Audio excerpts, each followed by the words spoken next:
Mom already got us math. Silver Shamrock, look. 8 more days to Halloween, Halloween, Halloween. They're going to kill us. All of us. You don't really know much about Halloween.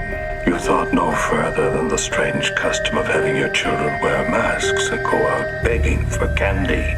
Still running. Stop it, please. For God's sake, please stop. Stop it!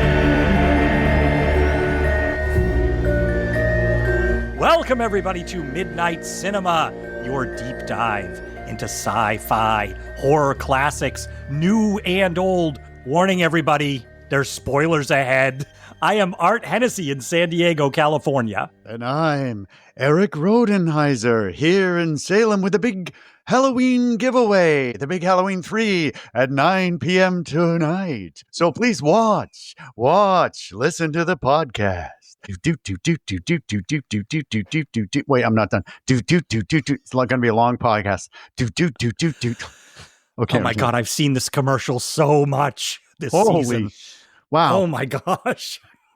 I am Erik in Salem, but we're not doing a big Halloween giveaway. But we're in it. We're in Halloween, everybody.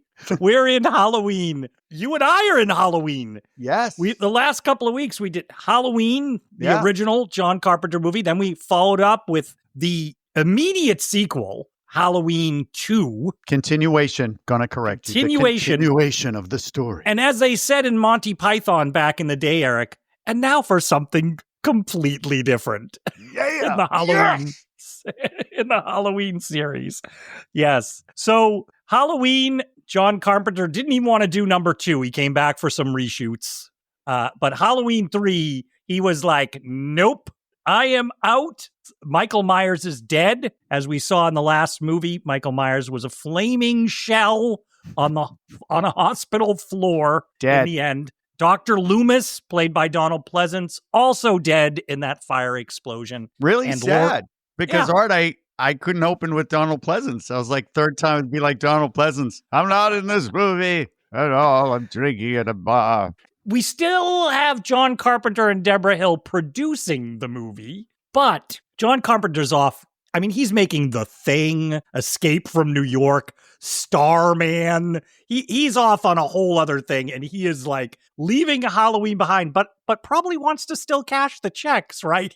Oh, yeah. And Art, this Halloween 3 was supposed to be what he was going to do for Halloween. It was going to be every time he did a Halloween, it was going to be a different story. And this one, technically, if they called it Season of the Witch, it's Halloween 3, Season of the Witch. Mm-hmm. However, if they just called it Season of the Witch, would people have been still excited to see it? Because it worked in their favor and against them. They're like, Halloween 3, are they bringing Michael Myers back? And then everybody starts watching the movie and going, oh, shit, there's no Michael Myers. Oh, I'm mad. But then when you forget all that stuff, then you've got a movie that is so freaking bizarre and ominous and awesome and Halloween-y, Season of the Witch. But here we are. It's Halloween 3 officially, which really it isn't. This one is not in any Michael Myers timeline. It just doesn't. It should be called Season of the Witch. Yeah, well, you can't blame them, Erik, for wanting to capitalize on what they had created marketing-wise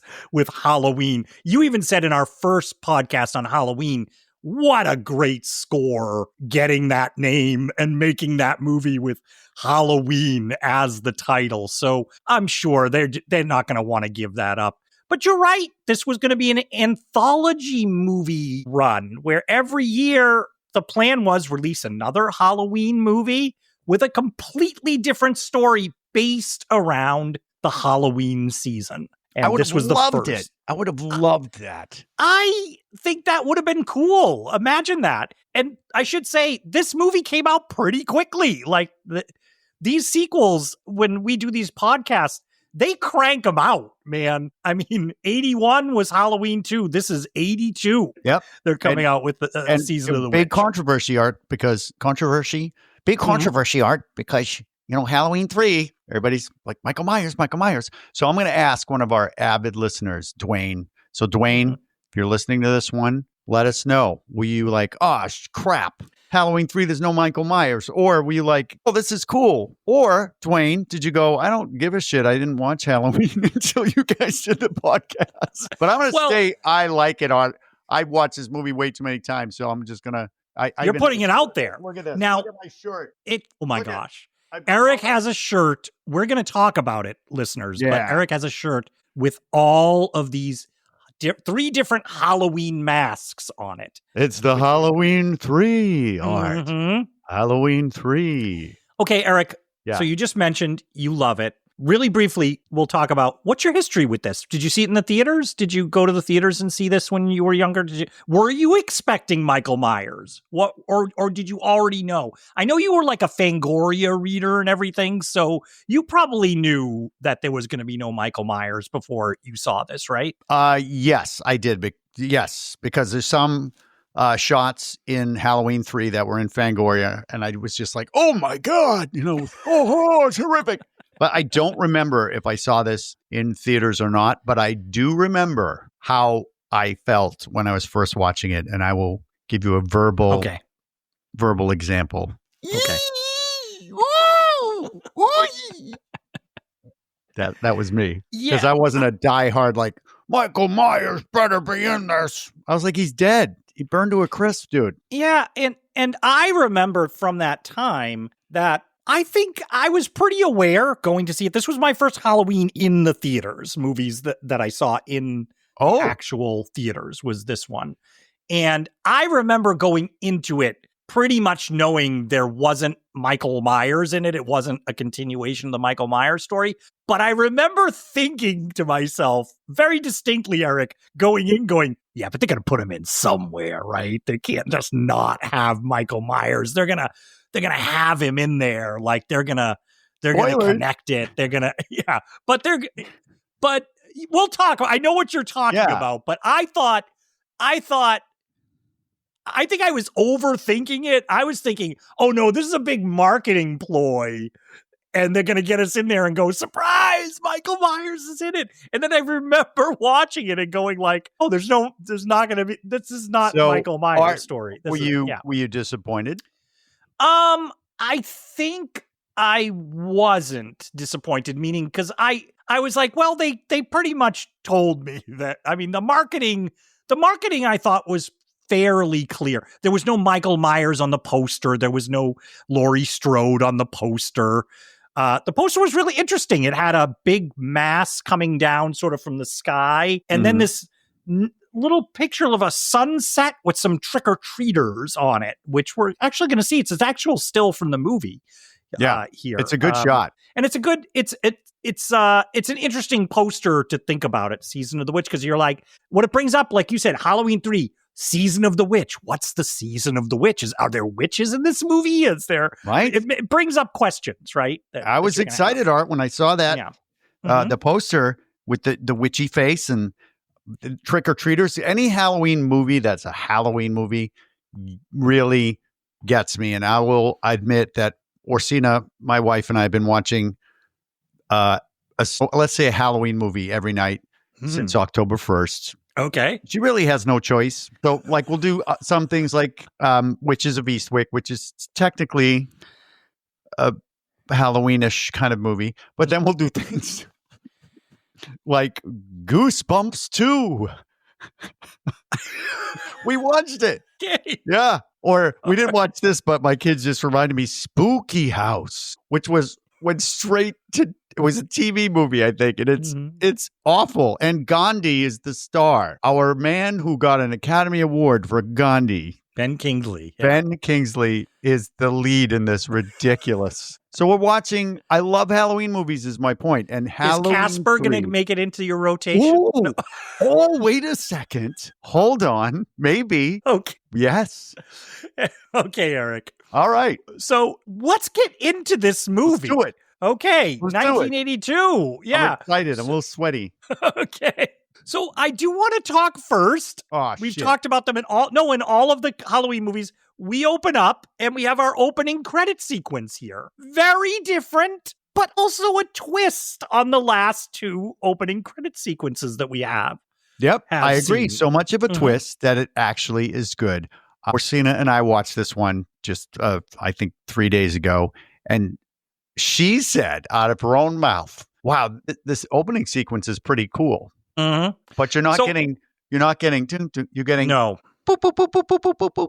Ding, ding, ding, ding. Doot, doot, doot, doot, ding, ding, ding. It's like an electronic deconstruction of the Halloween score that we've heard in both the other movies. So, and it's playing to these sort of 8-bit digital lines and things that are going across the screen, almost like a screensaver from earlier computers or something. And you don't know what these are, but they're very electronic. I want to point out 82, we're starting to get 82, 83. Here are the big movies, Eric, that I noticed in this when I'm looking at this. Tron is coming out right now, right? 82. And War Games is the other one. So I think computer stuff. And so that's what's going across the screen here in the credits. But as I said, you don't actually know what you're looking at for a long time. And what do we end up looking at? What do the credits eventually coalesce into, Eric? It's the pumpkin. It is the carved jack-o'-lantern, but completely digital, made up of just horizontal lines. And then it blinks, blink, blink, blink, blink, blink, blink, blink, blink. Love it. Great. And so for those who may not have seen the first two Halloweens, the opening credit sequences there are a long, steady shot into a jack-o'-lantern, an actual jack-o'-lantern. And they improved upon it in... All right, can you say jack-o'-lantern one more time? Jack-o'-lantern. Jack-o'-lantern. Jack-o'-lantern. Jack-o'-lantern. That's a jack-o'-lantern. But this does that twist on it, and I thought that was pretty clever. And also the score is different, like you said. It's a little more electronic. It's a different type of mood. We should say the credit for the score is, once again, John Carpenter and somebody else. So his influences are heavy there. But we're going to get some things that sound a lot like John Carpenter scores in here.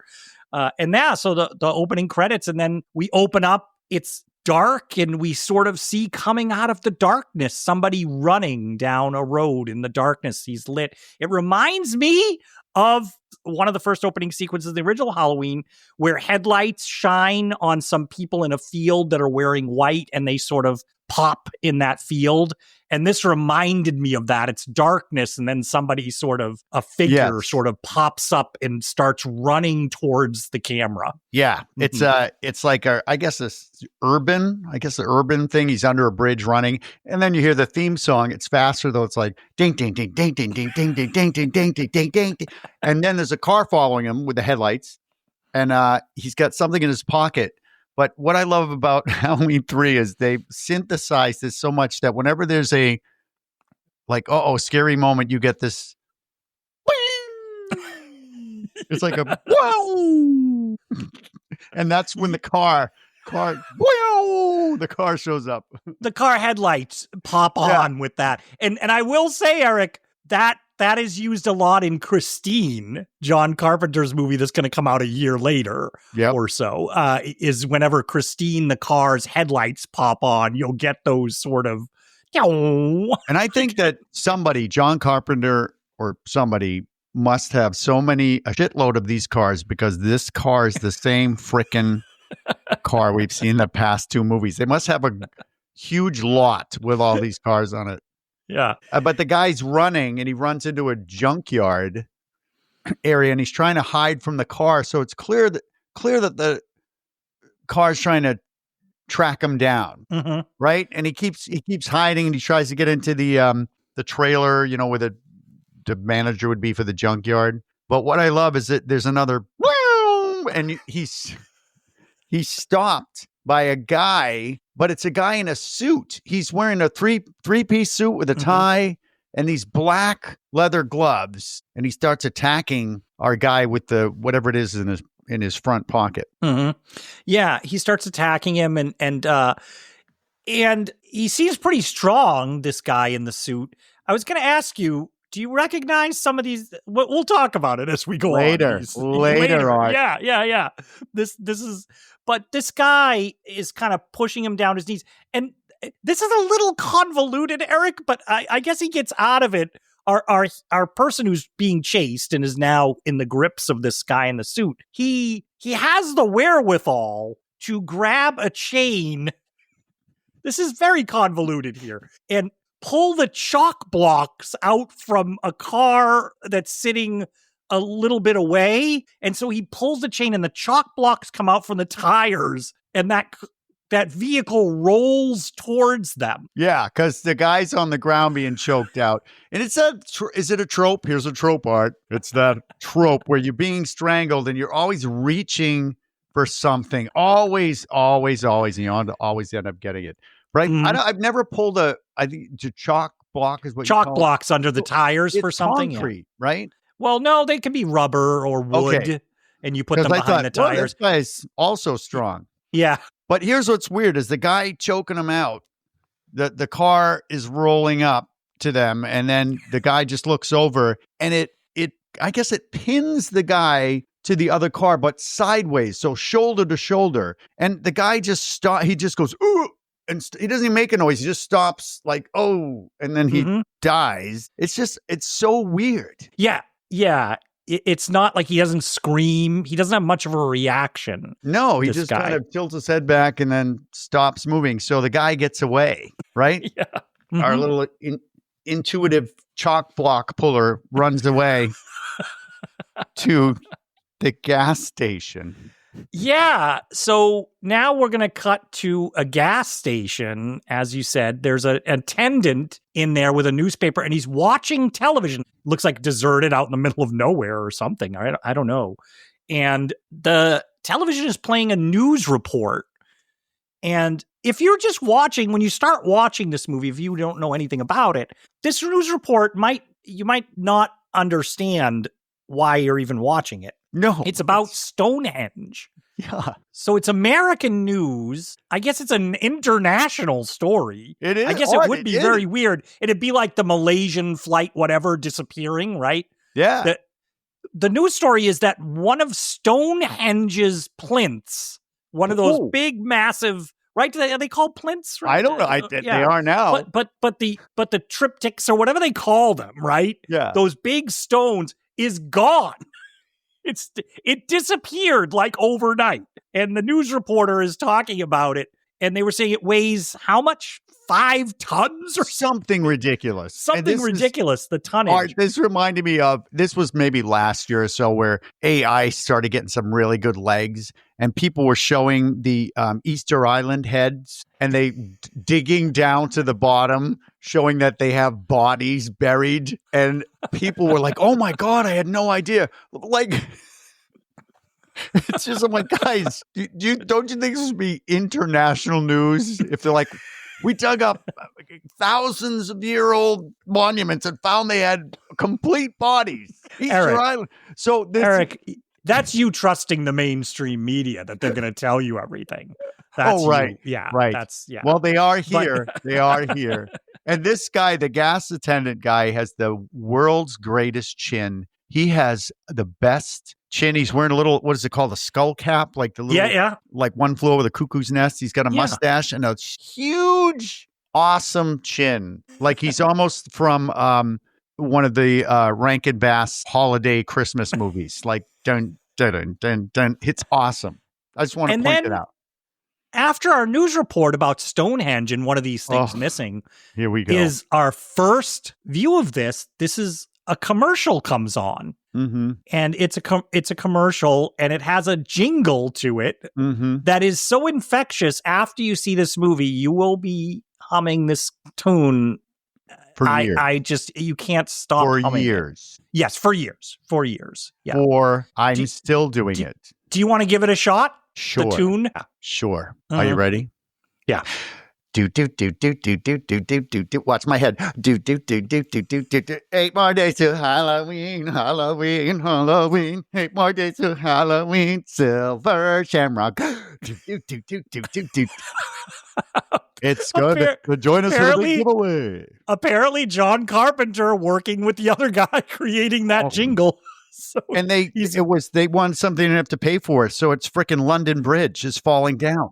But it's 3 masks coming towards you from the darkness, which is freaking creepy anyway. It's kids with their little faces. And then Mhm. they get these 3 masks, and the 3 masks are a jack-o'-lantern, which I like, a skull, like a big latex skull, and then a witch with a hood, just Mhm. like what I'm wearing on my shirt. That's right. Erik has those masks on his shirt here. Now, we should say these masks are very colorful. They pop. The colors on them are very, would you say, day glowish type of, like the pumpkin. I know really the jack-o'-lantern really pops in the witch head. That Art, green. because they glow in the dark. That's what they say in the commercial.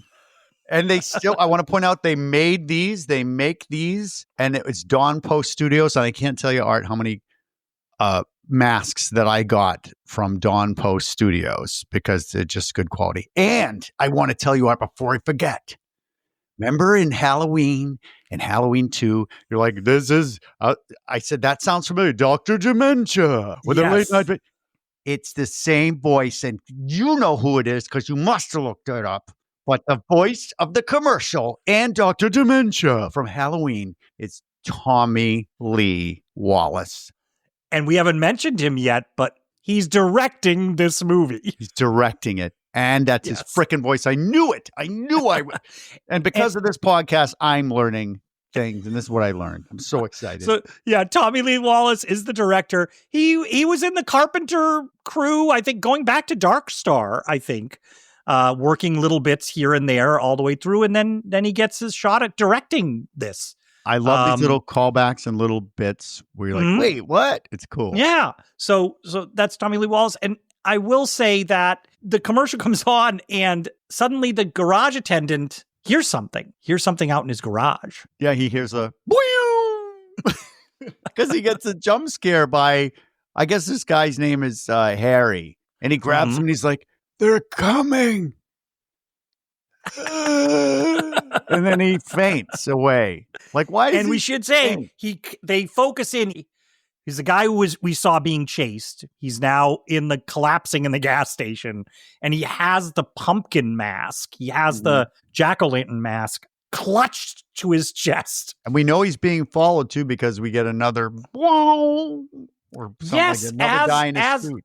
Another guy in a suit. We see him from behind, stepping half into the frame. Ooh. Very Michael Myers-ish. Michael. Can you imagine it is Michael Myers? He just changed to a 3-piece suit. He got sick of that mechanic's outfit. Right. Why not? Oh my gosh. Yeah. I don't think when I first saw the movie way back then that I would have made that connection right away. But this time through us having watched all these movies, I was like, oh, it looks just like Michael Myers is watching them. I know. So the guy takes the gas station attendant is a good Samaritan. This is a good guy. He takes off with this guy to go to the hospital. Yeah. Yep. And now we're going to cut to a suburban home and we're going to meet a popcorn bucket award winner. What? We are going to meet a popcorn bucket winner. Because coming home into this house is Dr. Dan Chalice, played by Tom Atkins, who we covered in our episode on John Carpenter's The Fog, where he played sort of the lead guy there. Yep. The guy who was going around and we were following through the story as he tried to figure out what's going on. Very similar. What? They brought him back. Here he is. He looks exactly the same. Like maybe after The Fog, he decided to pursue his career in being a doctor. And then he ended up having a wife and kids and then got a divorce. So who knows? But he changed his name to Dan. Yeah, so he's divorced. He's got a wife and 2 little kids. Yes. And he comes home and we get another John Carpenter ensemble member here from a lot of movies. Oh, I loved seeing her again. God. Nancy Loomis, who played Annie the babysitter in the first Halloween, and then we only saw her deceased in the second Halloween. She was also in The Fog. And And I so think this is her 3rd and final movie ever. Right? For you guys. Yeah. Well, now this is the end of her career. I think she's done. But she is basically now, Erik, you have mentioned on a couple of podcasts we've done in the past about this phenomenon you think of filmmakers who have they've gone through a divorce at some point recently, and they're taking it out, all these feelings on the screen. You've mentioned this, right? Yes. So I clocked that, what you say, right here when the scene popped up. Yes, I was Stephen, like, George, if you're listening, look what you've done. Because she is a harridan. I mean, and she gets worse as the movie goes on. Yeah, Art's like a grown-up version of Annie. They actually, all they did was put that stupid gray in her hair. I'm like, but she's just not.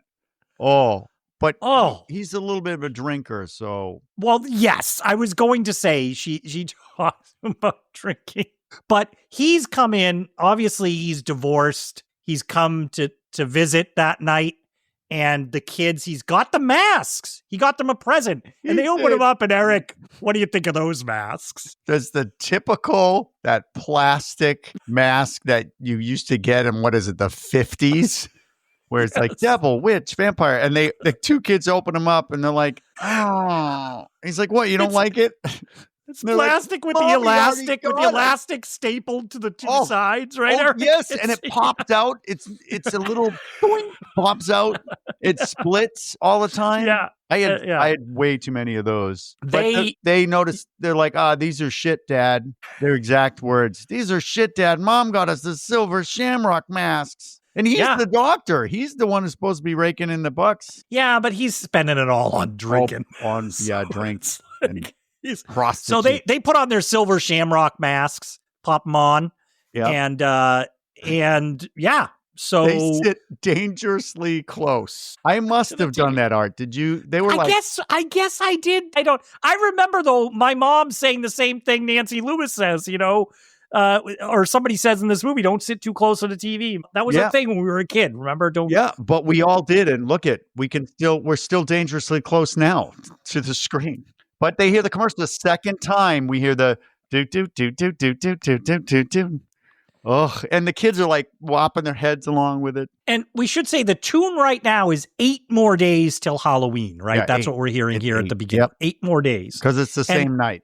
And it says, on Halloween, gather around for the big giveaway. That's what it says. Yes. I love how they put in the Halloween 3. Oh, that's the name of the Halloween 3. Why are there only 3 masks? Jeez. I know. I think they have more. But he gets called into work. He gets beeped. And I'll tell you, his wife goes, drinking and doctoring. That's great. Yeah. Her arms are crossed the whole time. Yes. Oh my gosh. Yeah. And like I said, it gets worse as it goes on. So he's promising he'll be back. He's going to come back. He's going to come back. He's got to go to the hospital because something important has come up. He needs to be beeped for this. Yes, beeped for a guy in shock. It's not like a bullet wound. It's a guy in shock. Ooh. He's got to rush into the hospital. Got to rush in there. Yep. And not only that, there's a whole team around the gurney when he gets there. They're pushing this guy down the hallway as if we're on like an ER episode where there was like an earthquake or something. Like it's like the hospital. Yeah. It's like he's really upset. Oh, like we could lose him any minute. And our poor gas station attendant, I like this guy. He's like, I didn't do anything. It's kind of realistic. He's like, just want you to know, I didn't do anything to this guy. It wasn't like me. I brought him in. It wasn't me. Yeah. And he says, I always think like if something bad happens, you should do the right thing. And you should go. And I'm like, oh, good. But you notice when this guy starts to go a little crazy. Because in one of the hospital rooms, the commercial comes on in one of the hospital rooms, and this guy he has the mask. First of all, like he came in, they're all worried about him, but they're letting him hold that mask. Letting him hold it on his really, chest. It's keeping him alive. And this guy starts to go what he said before to the gas station attendant. It's like, yeah, but now he's upped it. He's like, they're gonna kill us. They're gonna kill us all. Yeah, and so I like this where the gas station guy is like, peace out. You see him sort of go like, hey, can I go? I've done, okay. I've done my part here. Right. I'm going to just get back out of here and leave. And Art, I like the nod to with the nurse, a bit part, but she's fun. She's like, Dr. Castle said something. I'm like, oh, it's a nod to Nick Castle from this whole universe of Halloween. It was kind of fun. Yeah. Yeah. So they bring him in, and then we notice suit guy again. Yeah. Pulling up, heading into the hospital. Like it's very Michael Myers-ish again. He's just those silhouettes. Yeah. Mm-hmm. Yeah.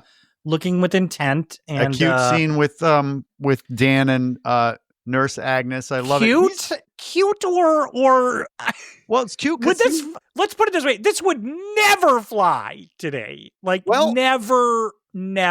I have to point out two things. Okay. One, he gives her a little rap on the butt. They're friends, and she's like, "Oh!" and she slaps him right back. And she's like, I played for keeps. He's like, oh, I know. So that I thought was cute. But roll to 2025, Art. I'm dressed frequently on the weekends as the Grinch, just hamming it up for Halloween for fun. That's true. And women grab my stomach because I'm a little poochy with the fake. And they're like, oh, and I was slapped or pinched at least 3 times so far. Okay. And I'm like, I don't give you my permission.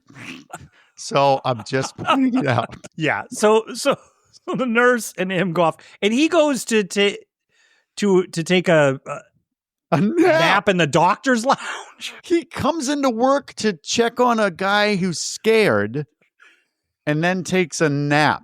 And Erik, mind you, he was supposed to go home to the family night, and then you're starting to be like, okay, maybe his wife has a point here, right? You're like, he does. Maybe he has a point too. Maybe he's like, I can't go back. I know.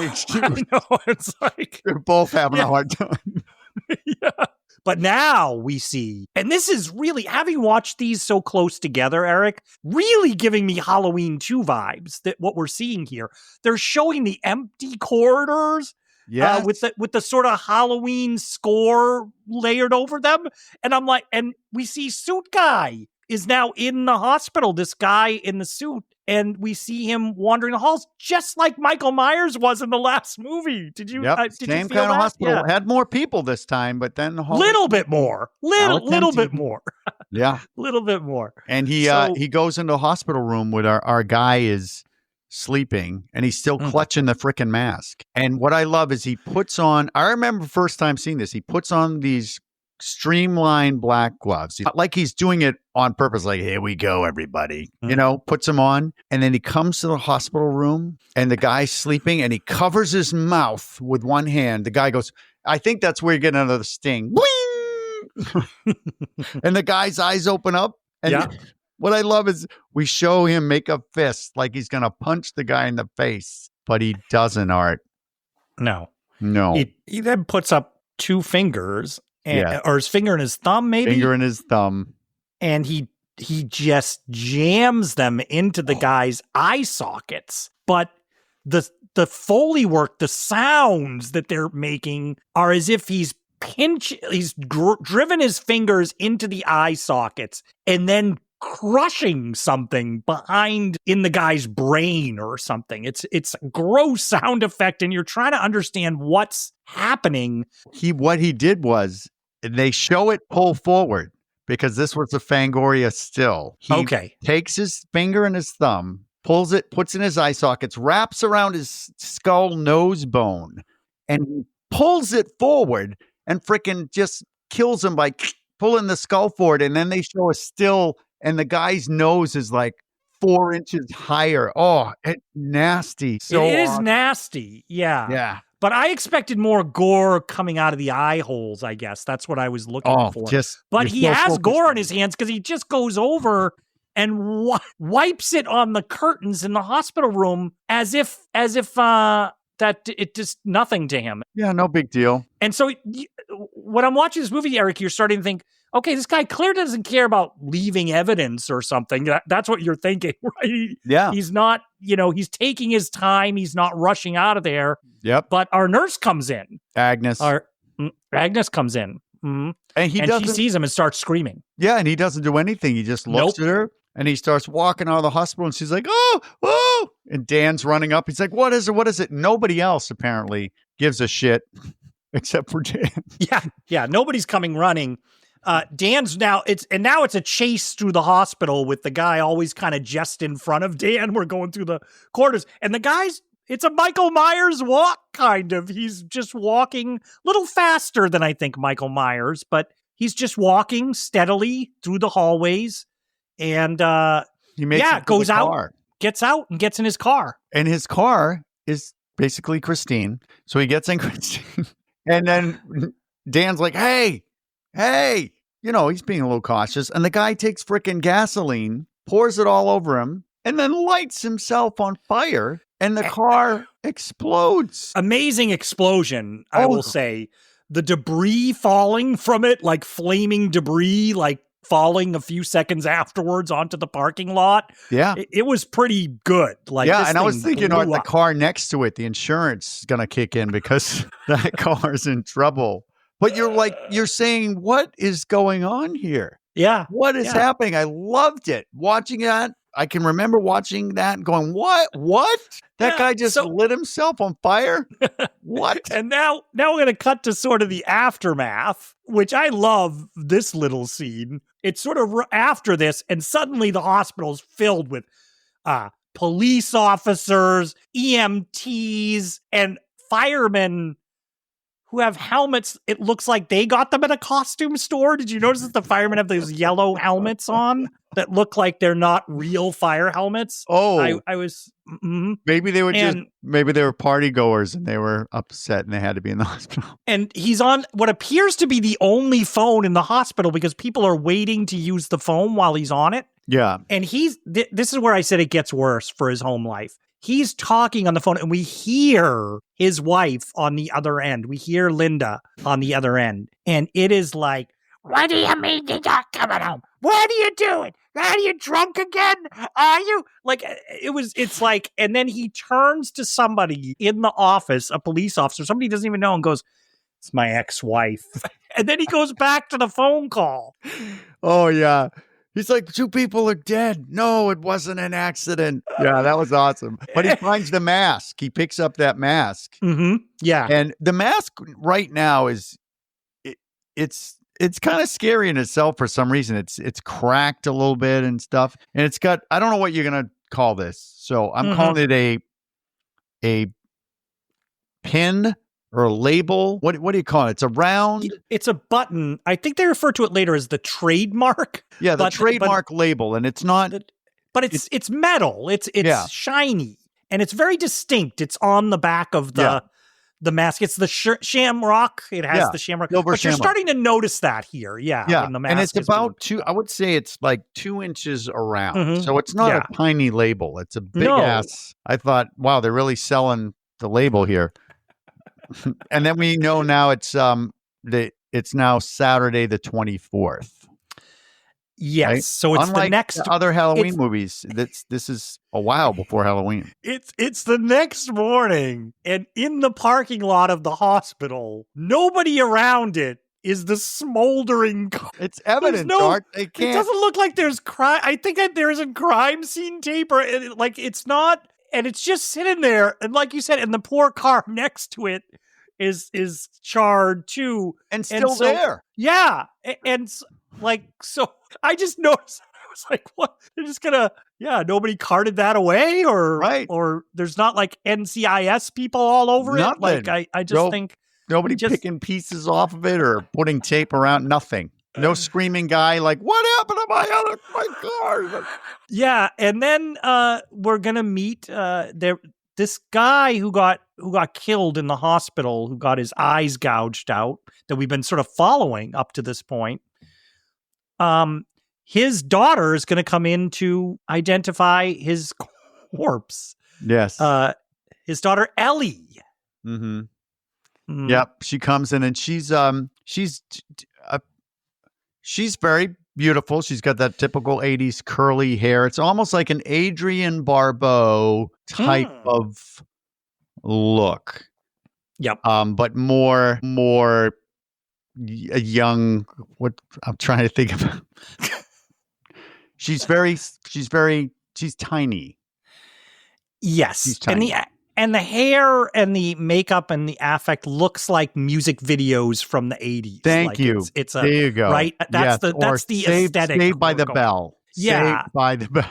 That's the aesthetic here that we're seeing. And she's like, oh, show me. And they lift it up. She's like, oh. And then there's the sheriff that's there. And I swear to God, the sheriff is in a different movie. He's doing his dialogue like he's in a soap opera. My God. Drugs, probably.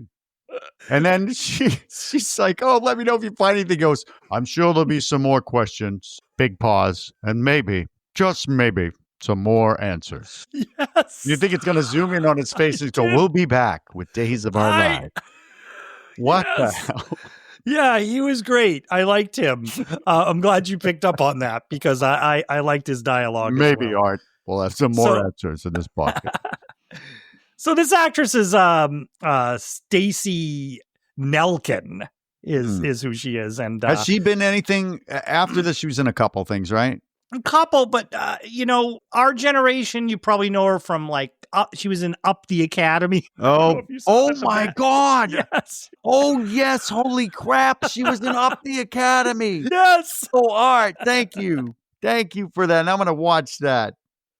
Oh. And Erik, another one you might know, Yellowbeard. She was in Yellowbeard as well. Oh shit. She was in Yellowbeard. She's got the eyes. She's got just these eyes. We just like, oh my God. You know what would have loved her? The Suspiria director would have loved her. Argento would have been like, I love this girl. She's got to be in every film. Good call. She does give kind of a Jessica Harper feel with her eyes. And not too much else, Erica. No. I'm a big fan of Going Ape with Tony. Was that Tony Danza? Maybe? Oh my God. Danny DeVito, Going Ape. She was in that. And The Jerk 2. She was in The Jerk 2? Yeah. Oh, but wow. Anyway. But Dan sees her and they got this weird, again, little soap opera-y exchange of like, who's that? Who's that? And she looks like she's 22. Yeah. Right? And he looks like he's pushing 47. Just want to say. But I will have to say, I was going to open the whole podcast, Erik, saying Halloween 3, you could look at it as a movie about, we're going to see here coming up. So this is basically a movie about a sex machine named Dr. Dan. Everybody loves what this movie's Dr. about. Dan Chow. Oh, yeah. He is, every movie apparently, he's just a heartthrob. Yeah, because for those of you who didn't see The Fog, he basically plays a guy who picks up a hitchhiker. It's Jamie Lee Curtis in that movie, actually. And they're in bed. They fall into bed like 2 seconds after he picks her up as a hitchhiker. I wonder if we'll see more of that. Yeah. He sort of sees her in the hallway. They exchange a little glance. This young woman, Lee and him. Yeah. And then he goes down to talk to the coroner's assistant. I love her. I love this actress, and I think she's doing a good job. Teddy. Teddy. Is it Teddy? Yeah. I think it's Teddy. Teddy. Teddy. Yeah. And so he's going down to talk to her because something to him just doesn't seem right about this. No. It just doesn't. The guy, Art, guy was in complete control. He looked like a businessman. Who would do that? But I like her because she's very good. She's a good actor in this. I like her a lot. She's sort of got that, she's almost got like a Nancy Loomis Annie vibe to her a little bit, but she's a little nicer. But she's she's like, I can't do that. I'm only the assistant. And he wants her to check into it. What?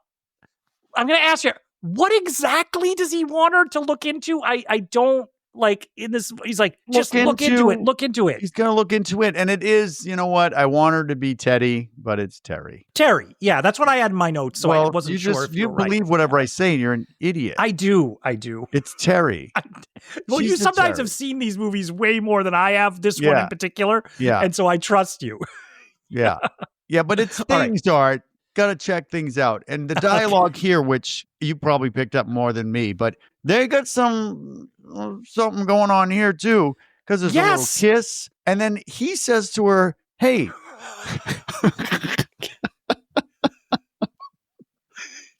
What, Erik, I know you love to tell whole stories about little things in movies. Like you have your own movie that exists outside of this. I want to So you must have a movie that you've concocted about Terry and Dr. Dan, because Yes, but what does he say, Eric? Terry's He also asks her, a detective. He's like, "Hey, do you still have that dot dot dot?" He doesn't even say what it is. Do you still have that? He's like, "Oh, yeah." I'm like, "Whoa, what is it that you have, Terry?" what? I want to follow Terry home. I want to see what Terry does. Terry's definitely got her own. Well, she's like, it's Terry, like the freaky coroner's assistant. So she's a little something. freak. She's a You little still have freak, that? maybe? Doink. And then the kiss was a little familiar. Yeah. He's hooked up. Yeah. He's got to have hooked up with Terry. And then they have an odd moment where he leaves and she goes, "Hey, you going to be okay?" Yeah. But he's like already out the door, and we Yeah. hold on Terry, and then she's like, "Huh." And she just walks back. I was like, well, I guess, Terry has 2 cats at home, 100%. She's a sweetheart, though. I love Terry. And he goes to the bar to drink. So he's at Art. He's got a little alcohol problem. And we're watching on the bar TV.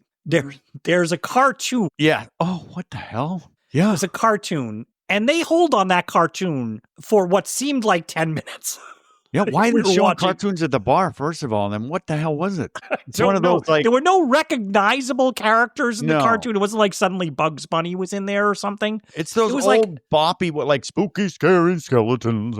Just like a weird something. And I don't blame him, actually. He's like, "Hey, can we put something else?" It's like, come on, yeah. Can you put something else? Do it. Because I was at that point, I was like, "Can we put something else on?" Because I'm like, I don't understand why we're watching this cartoon At the bar. at the bar. And they put it on, and we get our another boop boop boop boop Let me boop just boop tick boop. that off for you, Art. Number 4. 4. And you know what? It's later. It's now Friday the 29th. So some time has passed. Yes, yeah. So we some there's been some distance here Okay. So what is that? 3 more days? 3 more days to Halloween? till Halloween. 3 Yeah. more days to Halloween. Halloween. Holy shit. 3 more days to Halloween. Yeah. And he's sick of hearing this commercial too. Probably gives him Yeah. PTSD from the visit to his wife's house. Oh, his yeah. ex-wife's. Those fucking masks. What are they, $40 each in 1980 something? They got to be expensive. Bartender's like, "What's the matter, pal? Don't you got any Halloween spirit?" Yeah.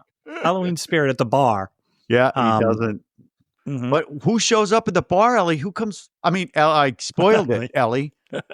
I do not have Ellie's eyes, Eric. I No, wish you I did, you but got I a don't. sparkle, but not. You don't have the eyes. that looks Well, like she's she comes always- in. If we thought she was dressed like a music video before, Yeah, she comes to this bar ready to play because she's. Yeah, I don't even remember what she's wearing, but she's always wearing tight jeans and like the stiletto shoes. And I do want to point out, mention the eyes, and everybody, if you haven't seen Art, his eyes do sparkle. But Ellie always looks like somebody just told her something completely unbelievable, and she's trying to soak it in. That's what she looks like. She's like, now she comes in, so we get the feeling that I guess he contacted her somehow and asked to meet her there. no. I believe No, she said, "Someone told me you might be here." I think was that. Yeah. Okay. All right. So you see where my confusion is. I She's wasn't. looking for him.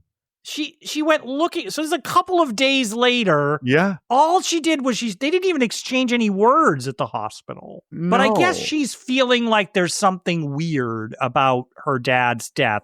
So she wants to talk to the doctor. So she hunted him down. So, and so she finds him Yep. in and the she's bar. very suspicious. And if this is where, if you focus on this, Art, it's going to ruin it for you. It's going to ruin the movie, and I'm going to ruin it for everybody. I'm sorry. But when you look at them when they're in a scene together, his head compared to hers, it looks like Gandalf and Frodo, because it looks like they're doing some kind of weird, like he's in the foreground and she's in the back. She's tiny. She has a widow tiny head, and his is like a freaking watermelon, and hers is a pomegranate. It's crazy. If people don't know Tom Atkins who are listening to this, just imagine like sort of a thicker, more solid, like Tom Selleck-ish head, right? Like Tom Selleck's brother or cousin. yeah, but like played football for Oklahoma State or something. Yeah.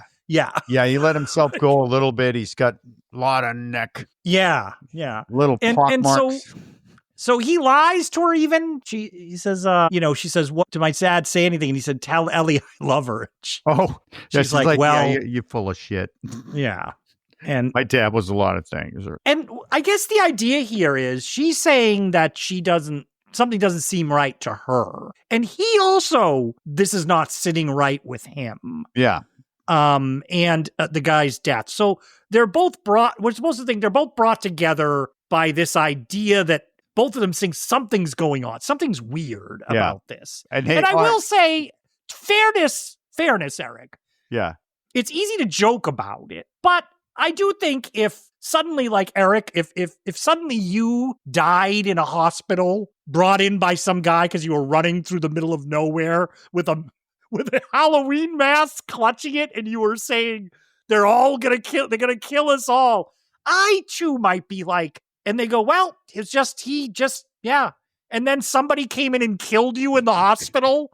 I would, like, it would be weird. That I would think something was weird, right? I agree. Yeah. They exchange another knowing look, like, and then so they go to Harry. I think they go to her dad's shop. Toy store. Is it? I clocked it as a hardware store. It's a hardware store because there was a rake in the foreground when they came in, and I think he sells Halloween costumes and candy as well. But she even notes, because this would have been the time this is starting, Erik, bigger hardware stores were coming in. Yep. And so they're putting the smaller hardware stores out of business. Yeah, Art, we get a little he was only doing it for the kids. Yeah. He was only doing it for the kids. And she starts calling him, yes, I hate it. Your first one was Papa, and it sounds like she's kidding every time she says it. Why would they make her call him Papa? Papa loved the children, and this is Papa's store, and I came here when I was a little kid with Papa. Like, stop saying it. We don't need this backstory. Just notice that there's masks here and go look at her notes, because she's been doing a little detective work on it. And she's going to run it all down for us, Erik. Yeah. Look, October 16th, he went to his proctology appointment. Look, on October 19th, football game. That's what she says. Football game. I love it. Look at a whole other list. October 18th. He went to CVS and got some gum. Yeah. She's going running down his whole calendar because he kept meticulous notes. Yeah. And I'm like, she's like, October 21st, pick up masks. Yeah, October 20th, he went to pick up the masks, right? But October 20th. Yeah, October 21st was dinner with Minnie Blankenship, right? Was that the dinner he was supposed to go to? And she goes, he never... I don't know why that's funny. But it is Minnie. And she says, and he never showed up at that dinner. I called Minnie. He never showed up. Nope. So apparently they think, okay, the mask thing, that's the last. That's where the trail ends. So, and clearly the Halloween 3, those masks are in the store. So they figure out they're going to go, it's not far, Art, it's Santa Mira. So they're going to go to the little town of Santa Mira where they have the Silver Shamrock factory. And that's where they'll find out where Papa, where have you gone? She goes, I know one thing. What? I'm not going back to LA until I find out what happened. She's not going back. My dad. No, she's not. Even though she's got to shoot a music video with Warrant. That can wait. That can wait, Art. Those fog machines can wait. But Tom Atkins has responsibilities back here. So he's got to call, Dr. Dan's got to call his wife to let her know he's not going to be there. Yeah. I love the detail that he's doing this on a payphone with a 6-pack of Schlitz on top of or Michelob. It might have been Michelob. I can't remember. Well, it's on important. top of the payphone that he's calling. Yeah. And we always have to hear the other side of this phone call. Yeah. And she is not happy about this. You said you were going to come and visit the kids. Like, I'll Saturday. I'll come on Saturday. I got this thing. it's a doctor's convention. No, I don't know the name of the. I don't know what the name of the hotel is. I got Saturday. You better be there Saturday. You better show up. Wow. Yeah. And he hangs up the phone and grabs the 6-pack and heads to the car. You'd think he'd be sweating, just like, oh, Jesus, I had to lie through that whole thing. God damn it.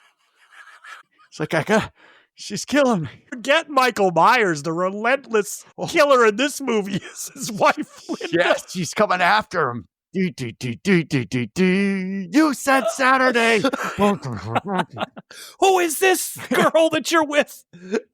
There's no hotel. So then we get some actual cool. I like the score here. We're going to see the California landscape that they're driving through, this big, very open country, while they deliver some exposition on voiceover as they're driving. Ugh. And they go, what does it say, Eric? I did laugh. It's like, this exit up here? Yeah, next exit. Yeah, this is and then we're gonna go another 10 miles. And I'm like, so important. I'm like, okay, we're literally watching them drive down the road, and we're getting this voiceover, and then we get a little history of Santa. What's the town? Santa Mira. Santa Mira. We get a little history. Yeah. He's gonna give. I guess he must have a folder's guide or something. Like, he's got something where they're flipping look through. Here. Oh. We just hear you in a voiceover. He goes, look here. Yeah. It's a factory way out here. It's this guy named Connell. I love this name though, Connell Cochran. Yes, Connell Cochran, and he's Irish. He is. All right, wait a second. They make masks, Irish Halloween masks. Okay, who does you that? Got this. What the hell does that mean? Well, Eric, I live in California, and you know what? He says, California, you never know. You never know. Irish, you got Irish making Halloween masks out here. Crazy. It's crazy. You got Italians opening up a French bistro. You got, I don't know. You've got Korean sneaker factory. I mean, I don't know why is it Irish Halloween mask? Like what?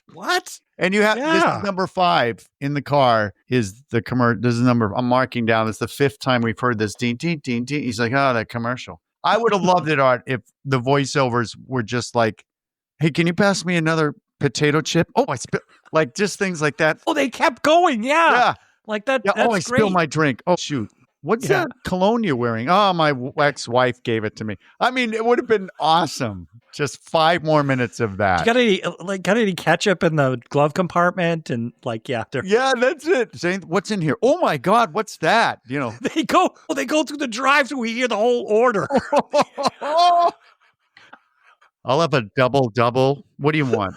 What do you want, Ellie? Oh, I don't know. I'll just have a salad. Chopped salad. Do they have that here? No, they don't have that. Fries.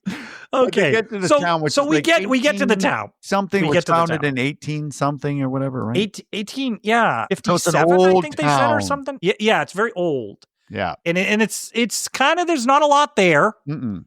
But we're noticing it's got a little creepy vibe. It's got a lot of Irish. In case we didn't know it was an Irish founded town, every single place is like, O'Flaherty's.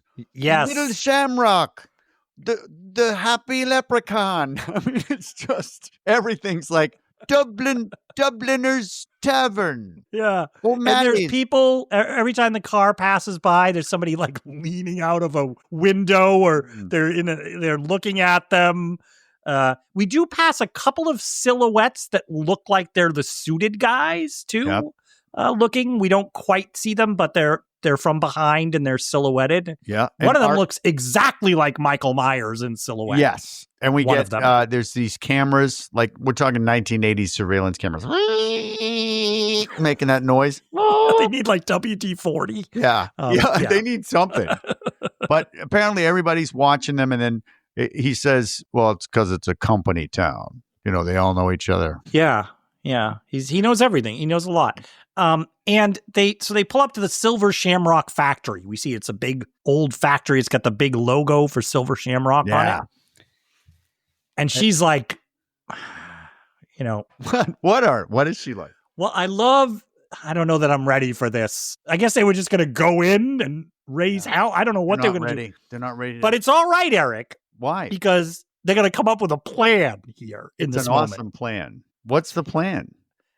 I can tell you this. I don't know. They are not showing us how many of those drinks, those beers he was drinking In the car on while the he's drive. driving. Yeah. Where I think this is off the dome. He's coming up with this great plan.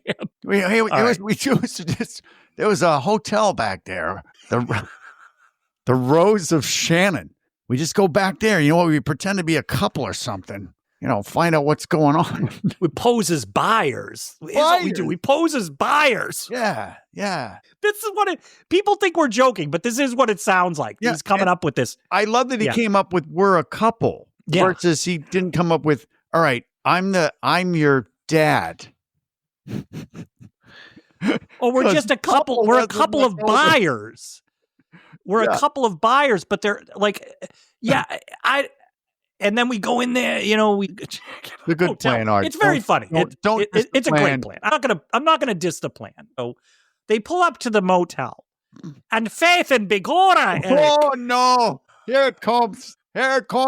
This is why the podcast is going to be an hour longer. Oh yeah. Oh my God! Suddenly in Darby O'Gill and the Little People. I thought Sean Connery was going to come out. Oh, yeah. The hotel owner. First of all, he's dressed like, I want to say it's a weird outfit. He's got like a cardigan on and golf slacks or something, or and then like a sun hat, and then like a sun hat. Sun hat, like you'd find at Caddyshack. Yes, right. Yeah, he'd be one of the older members at Caddyshack or something. And this is the time, I guess, we're like, we don't care where you're from. Have you done an Irish accent before? Sure. Well, just do that. All right, then. I will.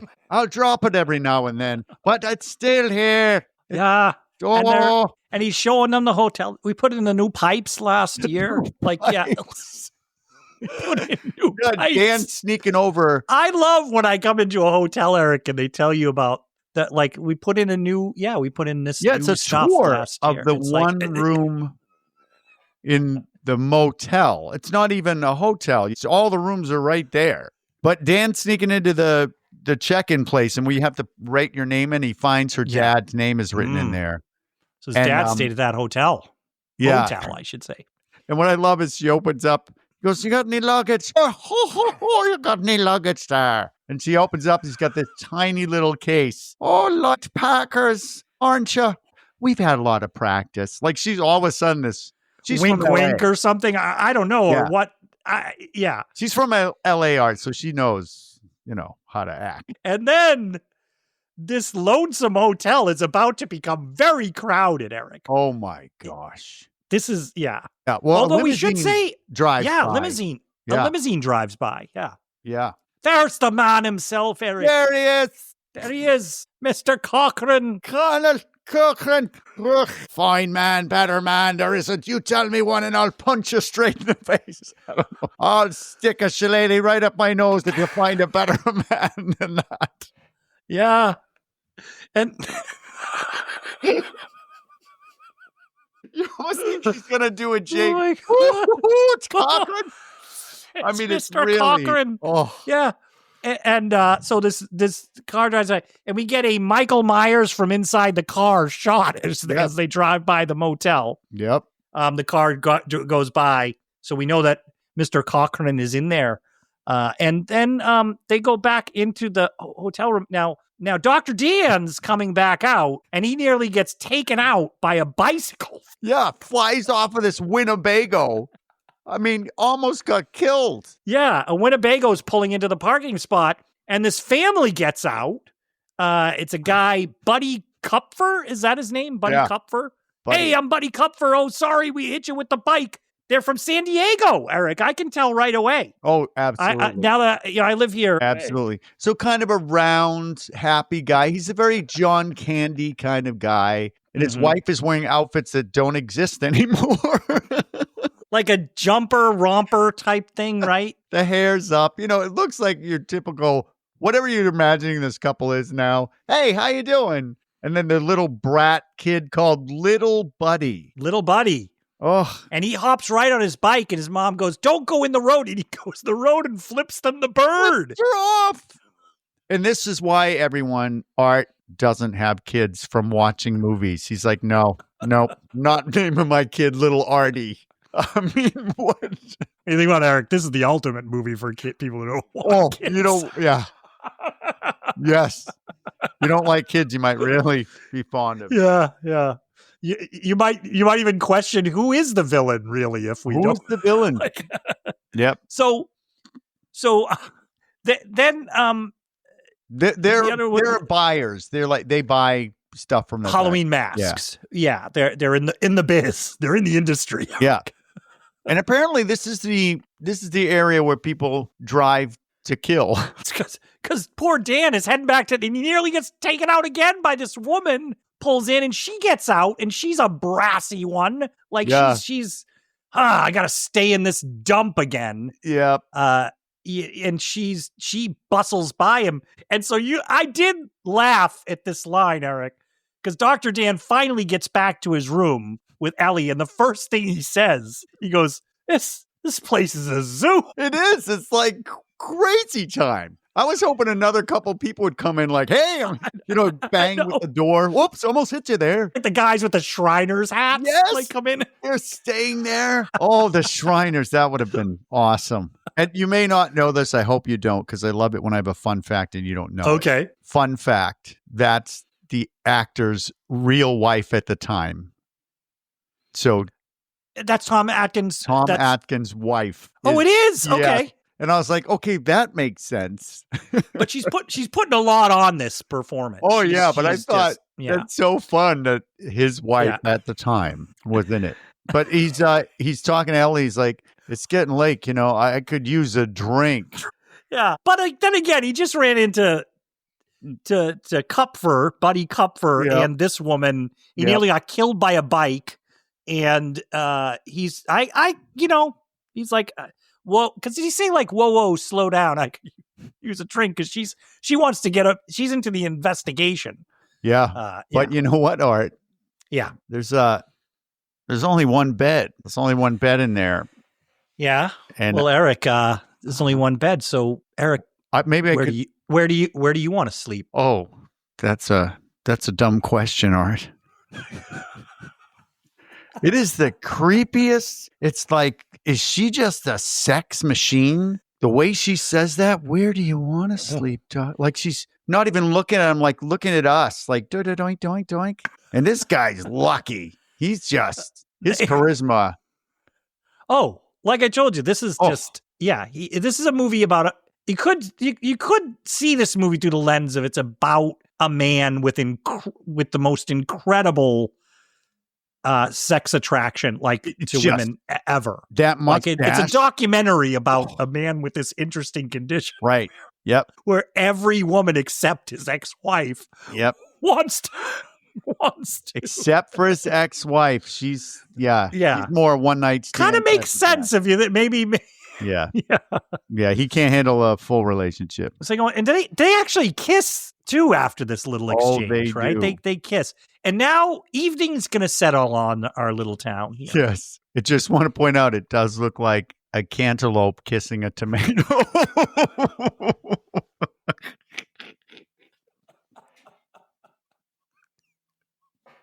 Oh my God. It's a curfew, Art. There's a 6 p.m. curfew. 6 p.m. curfew, and it's coming over the loudspeakers, and the voice sounds familiar, Eric. Is it? It sounds a little familiar, this voice coming over the loudspeakers are all over town. It's like you're in a town that's under bombing or something in World War II or something. Curfew. Yeah. Yeah, that curfew, female voice. Very familiar. Who is it? Very familiar. It is Laurie Strode herself, Jamie Lee Curtis. I love it. Yeah. She's got a good voice for it. I will say it totally works. She does a good job with the voiceover. Yep. Here. I don't know if she's credited. Is she credited as that? Or I don't think so. I don't think so. Love it. It's clearly her, but it's not threatening. It's very neutral. And we're seeing the security cameras kind of going all over town. But then I don't understand the curfew rules. I don't understand because people are taking in their pets, Eric. They're making sure their pets are inside. But then, right? But then Dan's at a liquor store. It seems like the liquor store's open. It's open. It's like, Yeah. remember, everyone, it's curfew unless you're a drunk. Then feel free to go to the liquor store to get through the night. So we have to think the 6-pack is way long gone, right? The 6-pack that he it's brought gone. there on the trip. Yeah. He's went through that. Well, that's like orange juice to him. So he needs something more. It's like it's like drinking a Zima. Nothing in there. He's got a Smirnoff cocktail drink. It doesn't do anything to him. He needs some so he's out at nighttime past the curfew. He's walking the street. He doesn't care. No. He's Tom Atkins. Curfew. The police come up to him. They're just going to fall in love with him. It's like he doesn't. He's right. He's a guy that doesn't worry about curfews. Oh my God, Art. Right? Hey, what are you doing out in the? Oh, sorry. Where are you from? I like that. Doesn't worry about curfews. Curfew my ass. Yeah. Yeah. But neither does another guy, apparently, because we get drunk guy jump scare. Yes. What a weird exchange. So I saw that bottle. The thought it looked pretty heavy. And Dan just giving it up. He's like, whatever, have a drink, dude. The guy says, I don't got anything wrong. I don't got any diseases or anything. Can I take a swig out of that bottle? Take his word for it. A swig out of a clearly drunk vagrant's. He's going to take a swig out of your liquor bottle. And he brings it back to Ellie. He doesn't tell her. Hey, guess what? A drunk just put his lips on this thing. Yeah. But this guy is our exposition character here. This is our guy who's a little harbinger, little like a harbinger type of guy, right? Yeah, and he does kind of look like that. Yeah, he's got that vibe to him. Yeah, he's a little sarcastic. Yep. about Cochrane. Yeah, anything is like, Cochrane. And then he's like, do you have a dollar? While he's giving him, he's like, I don't know, Cochrane, do you have a dollar? I thought he's going to keep going. You got a cigarette? You got any extra socks on you? Maybe a couple of socks? And he goes, Cochrane, he made this town what it is today. Like all sarcastic. But we realize Cochrane open up this factory, is what the guy tells us. He didn't hire locals. He didn't hire anybody from the local community to work in that factory. No, leprechauns only. Oh, it's like the Oompa Loompas. He brought them all with him. Yeah. Yep, they all poured out of the boat or whatever. And there they are. Brought everybody in from the outside, he says. But he's got a plan for Cochrane. That's right. He says, Molotov cocktails. It's going to be the last Halloween for that lousy factory. And here was what I thought. He's not going to do that. He's going to drink whatever's in that bottle. He's going to drink it. He's never going to make a Molotov cocktail. Oh, yeah. He's like, that's pure vodka. Wait a minute. Hold on. Waste. But so he's like, hey, there's stuff going on. But he still doesn't give us any real info. Dan's like, what are you talking about? And this doesn't count, but he does walk away. I mean, we can count it if you want, but he walks away singing a bad rendition. 2 days, Halloween, 2 more days. We got 2 more days. So he goes off, and then he gets in trouble because we suddenly see 2 guys in suits. And he's living in that junkyard. He's got Cheese Whiz as his dinner. Yeah. Right? Ugh. Spraying it right into his it's but he doesn't have time to eat it. You're right. Because these 2 guys show up, and this is a little more intense than last time. I wasn't gonna tell him anything. I was just kidding. Yeah. I was just kidding. Yeah, but they push him down to his knees, and one of them just grabs his head. And you think at first maybe they're going to do the same thing they did to the guy in the hospital bed. Yeah, or that's what you think. Neck, maybe. Yeah. No, but they grab the side of his head and they twist his head off. Yeah. The top of his head. They frickin' pull it off. He's on his knees. One of them's holding him from behind. The other guy just rips it right off. And they don't say anything. They don't make any expression. And just that, I love the blood just goes pshoo, pshoo, pshoo, like pumping out of the shot. Yeah. I will say that the long shot for this, the silhouettes of all this arranged is a little with him on his knees between the two of them and then the blood spurting out. Yeah. Well, this When whole they cut to movie's that very long shot sexual. with the silhouettes, I was like, "This It's is." very. I don't think subjective. anybody. I was like, maybe only I saw Maybe this only. or something. All right, you do have a problem there. Yeah. You do have that. Yeah. But anyway. But and more importantly, Mhm. is when you're watching this guy pull his head off, you're like, what? Wait a minute. Do I know Yep. this guy? Yep. So excited. I'm Yes. so excited for all of you horror fans and Halloweeners out there. This is awesome. It is our Michael Myers from Halloween 2. It is Dick Warlock. Yep. He's that. Yes. He is actually, he's Michael Myers in a suit. Yes. Yeah. Yeah. It's and then we have so he's dead. That guy's dead. But then we have the horn jump scare again. Because our crazy driver's back.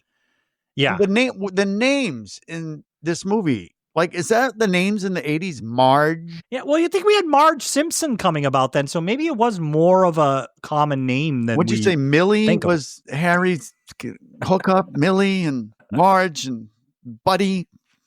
Yeah. It's so Marge is a Gutman or something, or Marge Gutman? Gutman or something. Gutenberg. So that's our brassy woman that we saw earlier coming in, and she's like, I got to stay in this hotel. But we learn that she's a buyer too. She's a buyer of these Halloween masks, and she's in town to pick up her shipment or whatever. And she said they've gotten so big now that they don't even care about the little guy. Yes. Like that's and look at it. Ellie, she's talking to Ellie. We should say she's playing along. Ellie's playing along. Mm-hmm. But what I love about it is Ellie keeps wanting to leave the conversation, and the woman just keeps talking. Yeah, Marge holds on to you a little bit, but I love it. She's like, "Look at this! Look at this mask. The trademark fell off." And she goes, "Granted, my 4-year-old threw it across the room a couple of times, but the quality." I love that she added that her 4-year-old was just mangling the mask, but she's all upset that she has to get it. I don't. Was she getting one new mask? What's her complaint here? I don't know what, because when she first pulled up earlier, remember she was saying something about where she usually stays isn't there, so she has to stay in this place. And so the trademark thing is off the mask. Yeah, like, we have to note that 2-inch circular thing. And I know there's a little cut back and forth here. So what I want to really, really quick. It's a really quick one. But what I want to do is talk about Dan comes back to the motel room with his whatever's left in the bottle, I guess. Ellie, after taking an unreasonably cold shower, apparently. Oh, what happened? Okay, she comes out of that shower. Do you know why? We see her come out of the shower, and she looks like she is in the Arctic. She is shivering with that towel on. She puts the whole bed sheet on. She's so cold. But here's why. I don't see, you didn't get the running joke, Art. Okay.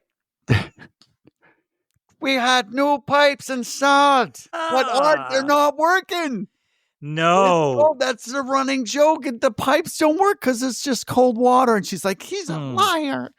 I just thought, who is ever going to get that except for some dummy like you me? Did. I did. I was like, you got that callback joke to the pipes. Otherwise, why would she? Yeah, because she wraps basically the whole bed sheet, the whole comforter on her. Yeah, but she must have done something else before Dan came back. Because you remember that little tiny, it's not even a suitcase, that little makeup kit size. Apparently, Ellie, just in case, likes to pack a black teddy negligee, because he comes out of the bathroom and she's like, boom, and she drops the blanket and she's wearing a little black negligee, and then they have a very awkward sexual encounter. This feels like suddenly an outtake from See You Next Wednesday was cut into the movie. It feels pornish. It does. Right? It just, I don't know. It just felt stuck in there like they said, you know what? Pull in Ralph, the guy who directs all those movies down in the valley. We have him here for the day. Yeah.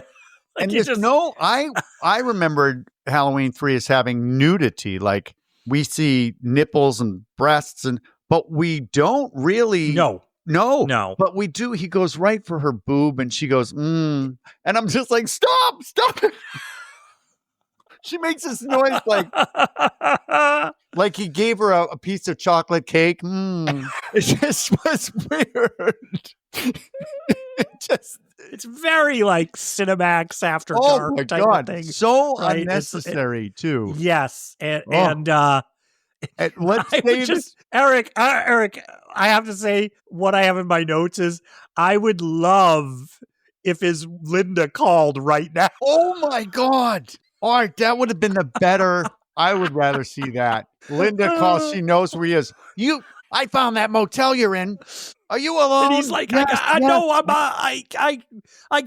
beeped at the hotel. I'm here with a couple other I got beeped at the hotel. I mean the hospital. Like, yeah, there's no hot water here. That's one of the doctors, Dr. Mike. All I know is you're supposed to be home here tomorrow, and you're not here at 11 a.m. And we're gonna. So, anyways, we're staying in the scene because they've had sex, but it's not.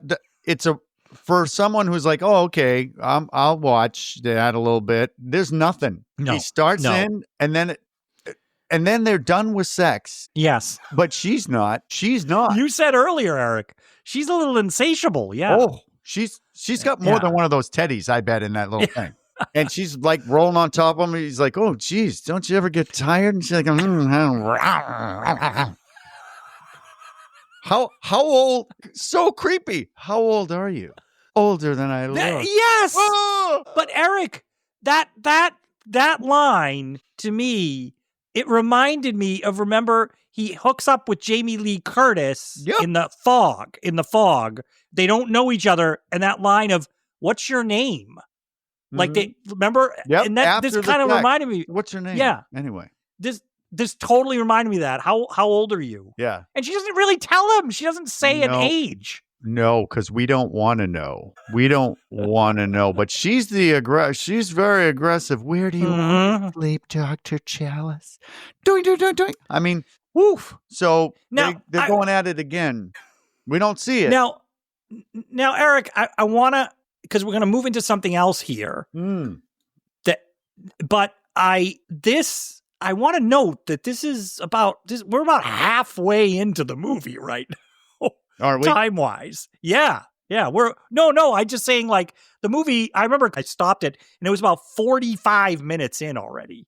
Wow. And so I was just to give you an idea where I am. I was like, I feel like something's got to happen soon. Wow. Your wish is granted here in the town of Leprechauns. Well, something's going on because we got Marge in her whatever she's wearing to bed. Don't know, but it's. I knew you were gonna say. It's like, I guess when you get older, you start wearing what looks like regular clothes to bed. But she's not that old. That's what's weird. No, she's not. Like. She's 40 maybe? Maybe. Yeah. But she's on her own, Art. She has her own business, remember? She's a small business. Yeah. But she's on the bed reading a book, which you probably with classical music on in the background. Yeah.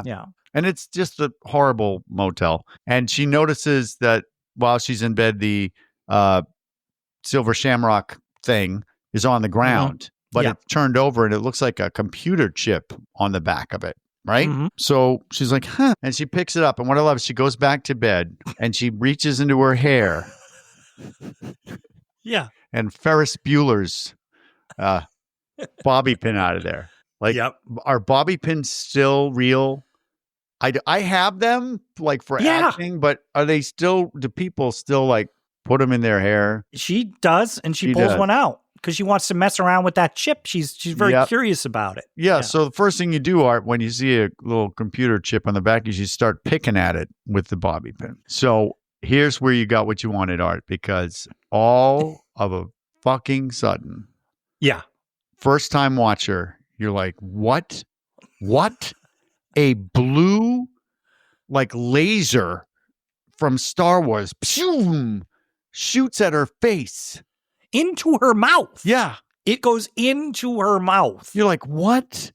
What is that? And then I love gore isn't my favorite. I don't like serial killer, like gore type of stuff. But this one, I just loved it so much. She's now like shaking and she's holding her face with her hands. She freaking pulls her hands away and her lips and just all around her face are splayed back like somebody peeled an orange, and she's all teeth, and her eyes are like bugged out, and she's just going. I mean, and I think they show her feet twitching too at the end of the bed. It's so bizarre. And then I remember Orsina watching this with me, and she's like, "What?" She said something like, "That's impossible," or something like that. And that's what I love, because that's how I felt when I first saw it. This bug of unknown origin. I have no idea what kind of bug it is. It's about maybe an inch and a half long. Crawls out of her mouth like it was in there, and then it crawls inside her hair. And I just freak out in the best way possible, because now you got what you wanted, Art, because what the hell was that? Yeah. And I can't remember, Eric, are we intercutting a little bit with her stuff with with some sexy time with, yes, it's kind of weird. Well, a little back and just forth. Like, yeah, a little back and forth. They're like, what was that? Yeah. And nothing. Cause they have to keep having sex. But then this whole crew shows up with an ambulance.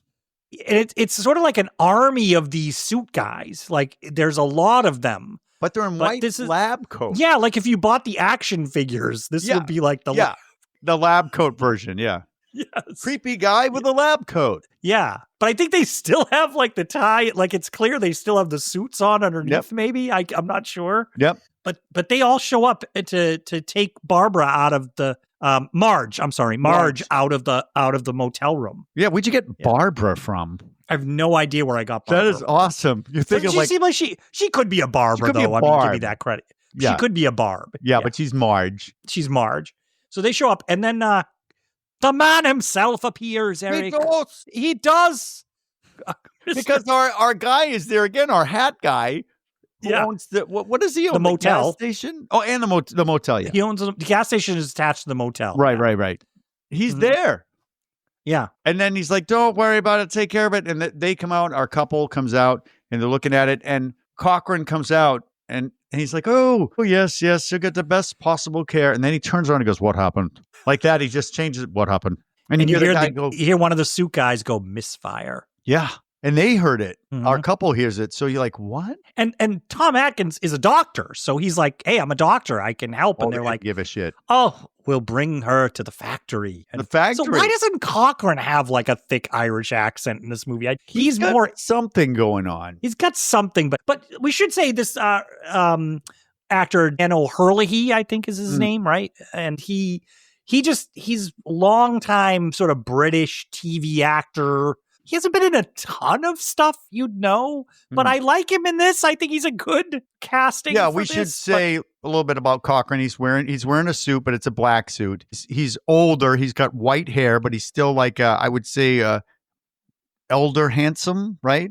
Yes. So he looks like he's in a position of power. Oh, of course. He's the head of whatever it is in RoboCop. Yes, RoboCop will be the movie a lot of people would know him from. Yeah, but he's very nice, and he's like, "Don't worry, our facility is the finest care." Like, it's, they're taking her to the factory. Yeah, well, they're apparently a big hospital thing going on there. Yeah.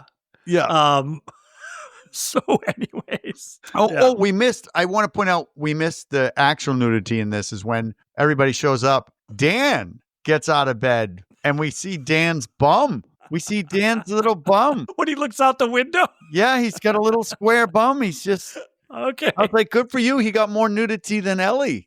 It's like, look at my little bum. So I want to point that out in case you want to see Dan's bum. If you didn't see it in the fog, you can see it here. Yeah. But nobody's talking. Didn't you notice that? They don't talk like, okay. You just heard the misfire. Nobody else really talks. So something weird is definitely... going on. But you know what? Ellie doesn't want to leave. until they No. find out what happened to She's not going back to L.A., Papa. Eric, until Yeah. Papa, the Miss Papa mystery is Yeah. solved. This should be a But- musical. I'm not going back till I find out about Papa. But we also have some detective works being done back home too, Mhm. because Dr. Dan's got to check in. Remember, our Terry. coroner's assistant Terry is back at the hospital looking over petri dishes of it looks like debris from the Yeah. explosion. Yeah, it's like ash and little parts and cogs. And she's like, you know what? There's no body. You'd think I'd find. I mean, it's a hot fire, but you think you'd find something like bone fragments, but there's nothing. I think somebody screwed up, Art. She said nothing human. She hasn't No. found any trace of human remains. No. Weird. And this is the days before the internet and Google. Right. You couldn't just, so he asks Terry, Dr. Dan says, can you find out whatever you can about this guy Cochran Yeah. that's out there? And she writes it down because Terry's the Google. Terry is Google. Terry, find out about Conor she'll find Cochran. out. So I guess she's going to go to the library and look it up. I don't know. Yeah. But she says this is going to cost you some serious dinners when you get back. I'm always ready to have dinner with you, Terry. Liar. But he hangs up the phone. And she hangs up and the camera slides down below the desk. Yeah. And we see that there's a silver shamrock. What? Was it funny? No, I just love there's a silver shamrock.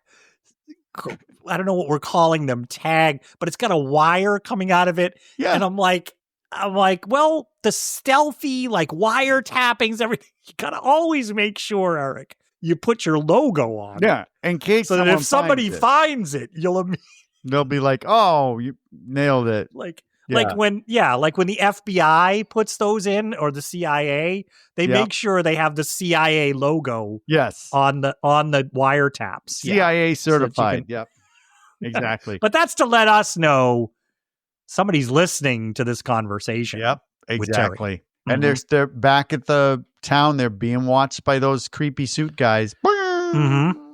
But she still wants to look for her dad. So they're asking people, and now they're in another area. Yeah. Was it a gift They shop? go to the factory.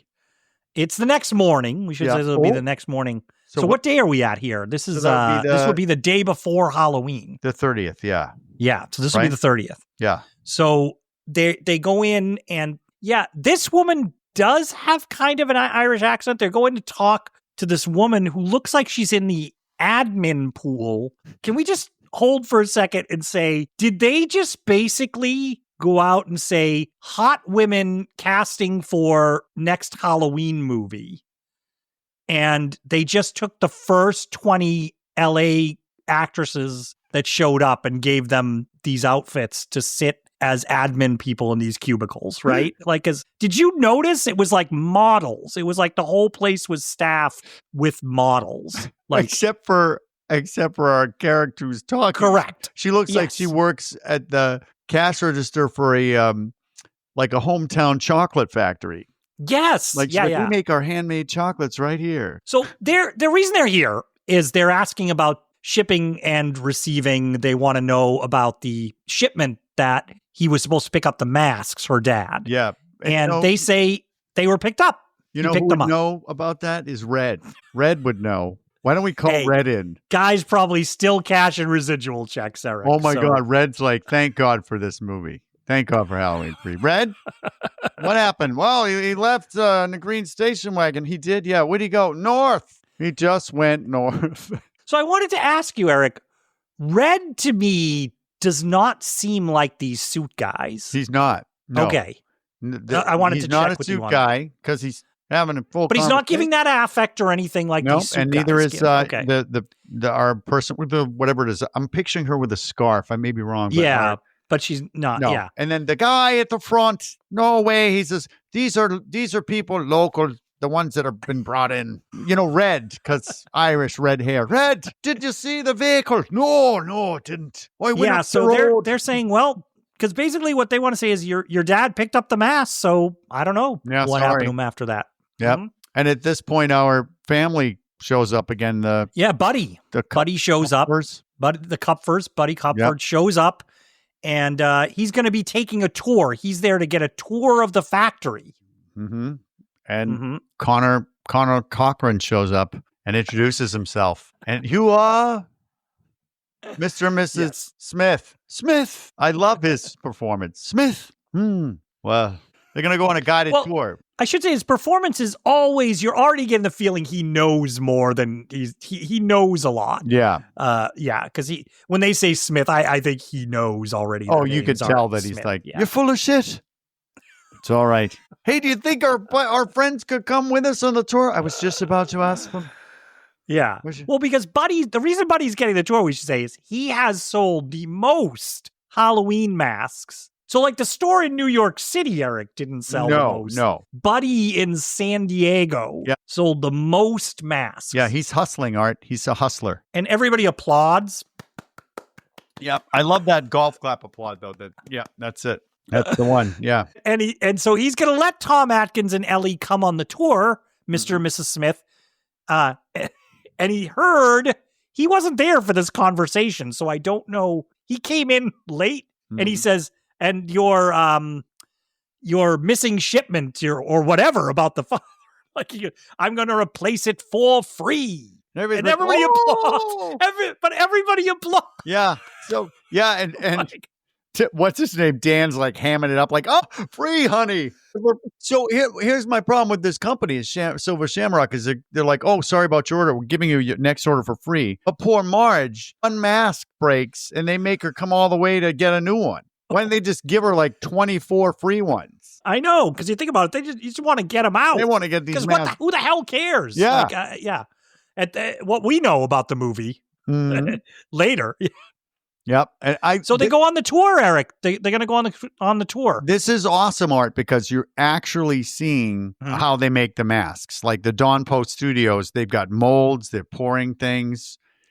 All the masks are there. And I thought, oh, these are real masks that they have. And then now they're using them for this movie. So I don't know if this is the exact process, but I thought it was really cool that you're seeing stages of the masks. And I love that only freaking 3.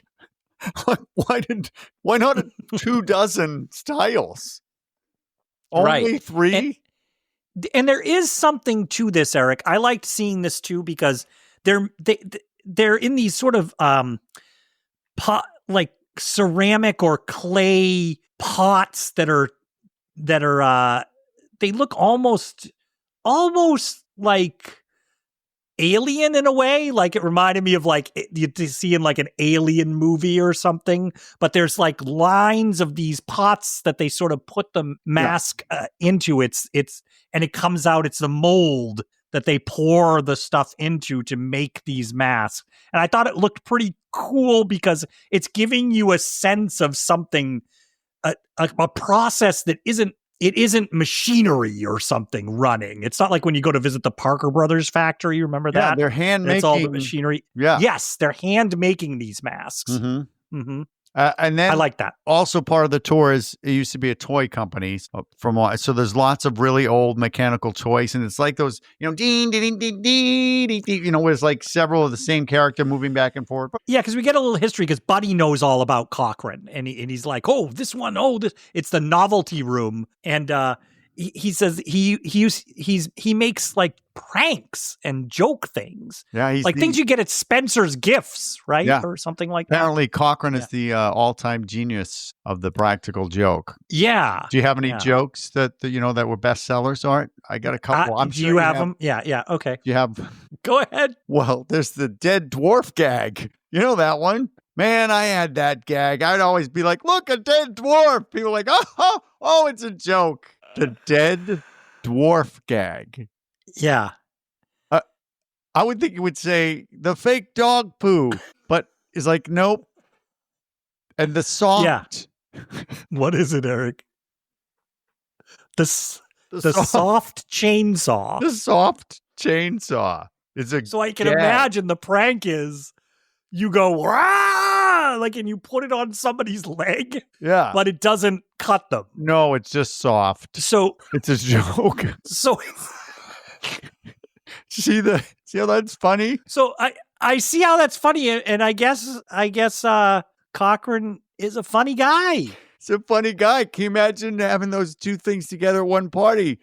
It's like bring out the soft chainsaw. Like, watch out for the dwarf.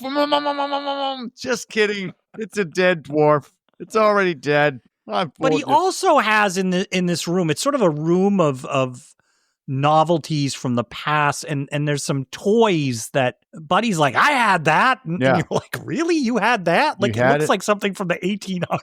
It does. Something. It's like, it's like just like I said, those little at Salem Willows. I think they still have it, but you put a quarter in it. It's a bunch of monkeys with instruments, and it now piques your interest for 4 seconds, whereas a long time ago you'd watch the entire thing of the monkey just going ding, ding, ding, ding, ding, ding, ding, ding. So those are all the toys, plus some older masks, which I was trying to pick out for you, but the only one I could recognize was a cobra head.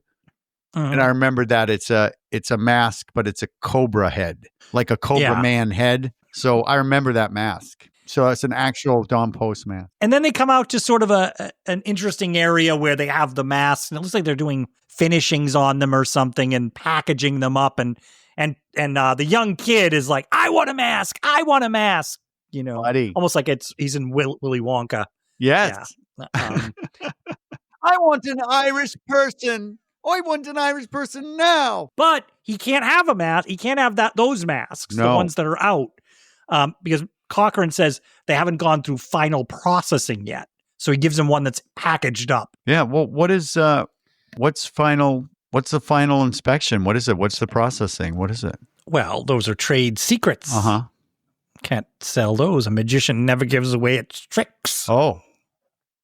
Is it a little bit of this, a little bit of that? Yes. Why wouldn't they just say, well, they don't have our stamp on it yet? That's all he has to say. I know. And Buddy keeps at him. Like, and what I love is the framing is they stop right in front of the room that says with a sign over it, final processing. Big red letters, like emergency room, like that.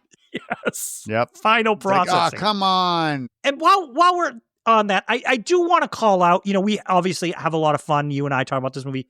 I think there's competent direction in this movie. I think the direction and the camera, I think there's some cool shots and things that they're doing in this movie.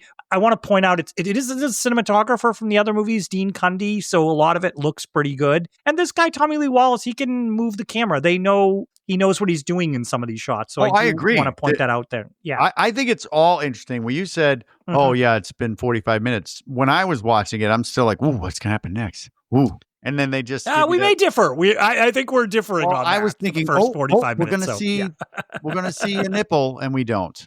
So I was engaged. Like, we're going to say, oh, no. But we got to see a bum. As long as Tom Atkins is on the screen. Oh, his little... Eric. Oh, my gosh. His little French bum, whatever that was.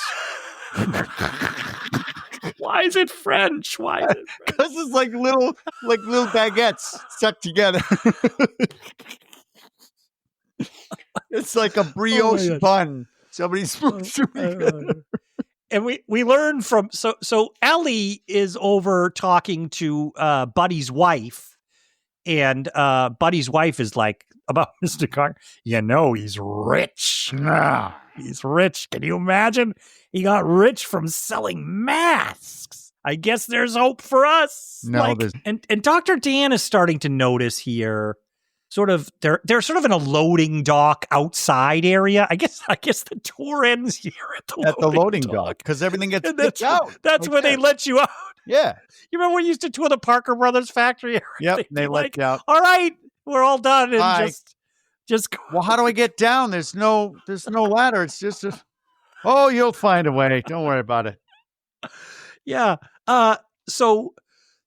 Dr. Dan's starting to notice that there's these guys, those suit guys are just in doorways, on rooftops. Yeah, just weird, like literally in a doorway, standing, doing nothing. Yeah. Yeah, like just they're sort of all around. He's noticing them now. They're just all over the place. Yeah, and he's already checked in again with Terry, and she's like, "Hey, it's only car parts right now." So he's just super confused, but he lets Ellie know. He's like, these look strangely like the guy that killed your father. And then all of a sudden, one of the loading bays opens and a forklift is coming out, but behind the forklift is partially covered in a tarp. Because you never fully cover a car in a tarp, especially if you're hiding it. It's Papa's car. Yeah, she Papa! runs over. Ellie recognizes Papa's car. Now, I don't think you and I, the viewers, ever saw Papa's car. So no, we heard there was no visual cue for that with us. Yeah. And she runs over but these guys, all of a sudden, all these suit guys just sort of walk up right around her to stop her from going any further. Yep. And we cut over and we can see Cochran is talking to Buddy, and Buddy's seeing this. It all looks kind of weird. And Cochran sort of raised eyebrow his way. He says, trade secrets, Yeah, that's good enough for Buddy. Buddy's like, oh yeah. Yeah. But it's a little kind of villainous thing that people do. And I try to think, do we do this in real life, Art, when we're pretending and then we're villainous? Like if your neighbor next door is mowing the lawn. Yeah. And they're like, I'll be done in a minute. And you go, all right, take your time. And they turn around and you go, well, they always say, what is it they call it, Eric? The waitress turn. Oh. If you ever watch a waitress turn from the table, you see the face change as soon as they turn their back on the table. That's it. Because when nobody's looking at Cochran, he suddenly does a straight like, Now, this is where I want to call it just briefly, Eric, as I'm watching this movie. And I don't want to ruin this for you for the rest of your life, but please do it.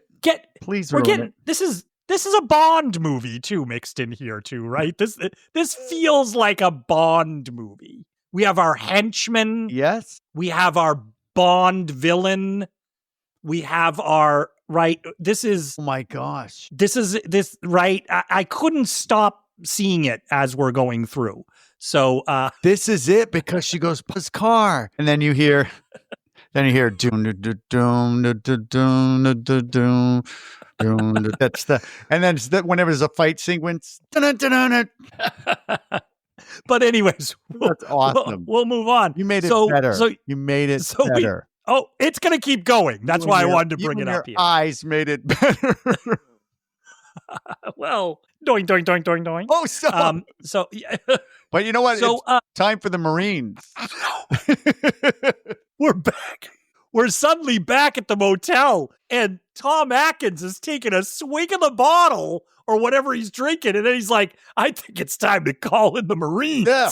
And he also goes, you pack, and I'll call somebody. I'm like, pack what? He's in the same clothes that he's been wearing the whole time. But what does she pack? I got to pack that negligee and my toothbrush. I don't know what. Right. So she's going to pack so they can separate. She's going to pack. He's going to go to the motel office and use the phone. Yep. And then there's a bizarre dance competition on the TV. What was that? I don't know. You know what it reminded me of? American Werewolf in London, like Naughty Nina. Like it was one of those things where you're going, what is this? Why are they showing us that? But meanwhile, he's trying to call, and there's something telling him the lines are down. And once again, it's our gal from the first two movies, Laurie Strode. It's Laurie. Jamie Lee Curtis. Sorry, we cannot complete your call as dialed. Please hang up and try again. Yeah. It's great. Yeah. And the phones aren't working. We have commercial number 6. That's right. I'm marking it down as the 6th time. Ding, ding, ding, ding, ding, ding, ding, ding. Was it one more day? One more day, because we're still on the day before Halloween. Yeah. So he's like, this commercial. Yeah. He goes back to the hotel room. Ellie's not there. And here we go. Let's crank it up a little. We'll crank it up because he looks out the window and there's a line of suit guys and we get a little sting. And they're all standing there like cult members, and it's dark now. Yes, and they're backlit. They're sort of backlit, and we get them. Yeah, and this is where it gets weird because he closes the door and runs into the motel room and goes into the bathroom, and they pull a Michael Myers. They just break through that door. I mean, they knock that thing off. He gets out the window through the back. Yeah, he gets out, and then we're gonna have a chase sort of through town. Yeah, I kind of like this scene. I don't know how much energy we want to give it, but I thought the suspense No, because of him it's a hiding chase and scene. yeah. He's hiding, he's avoiding. We can see the cars driving by, like the Yeah. Silver Shamrock cars. He's in and out, and we got a kind of the score, kind of a cool score over it all. It's kind of that Halloweeny-ish. Yeah. Ding, ding, ding, John ding, Carpenter. ding. Yeah. And as he's avoiding them. He makes a phone call, and he apparently he's got loads of change in his pocket, but he tries the phone. Well, I guess we had to back then carry that. Yep. Yeah. But still, he gets that same voice. I'm sorry. Mm-hmm. I'm sorry. I would have loved it if the voice went, I'm sorry, Dan. Ah! And then he breaks into the factory, which conveniently has all these pipes that let him get up to the window. I thought that was interesting. And then in the midst of it, they show us a quick shot of Ellie being walked down the hallway. Ellie's being just taken. really quick, quick with the suit guys. Yep. The suit guys are sort of walking her down a hallway. Yeah, so we know that they took her. And when he breaks into the factory, there's boxes and boxes and boxes. And I thought, are they planning to sell these masks next year? Because they're still making them. Halloween's tomorrow. Oh, yeah. Yeah. So we'll talk about that even later, Eric. I have Halloween is not getting those masks in. I know it's too early. It's too early in history for them to drop some sort of spirit Halloween joke. It's if you don't have your shit together now, you're going to be cutting a couple of holes in a sheet or, painting a mustache on. That's your costume, dude. You're out of luck. But they're still shipping them out. And there's cameras everywhere still. Yeah. And so he's in the factory, and he's sort of making his way through the factory, like you said. And it is cool because he's seen the masks in different stages as he's going through painted, unpainted to molds. So he's sort of making his way through there. He's sort of going through the room with all the novelty items. And it's a little creepy. It reminded me of like a darker version of Willy Wonka's office. I felt like I was in a sort of secret place because there's all these weird little toys and it's very darkly lit, sort of. I thought that was cool. So, and then there's a door at the back of the office. What's back there, Art? Maybe it'll be Ellie. Maybe. Even though she was across the street. No. But he opens up the door, and it's such an odd, even watching this time around, because I hadn't seen the movie in a while, you're like, what is this? It's an old woman sitting there with a veil over her face. Well, and a lamp. What do you call that?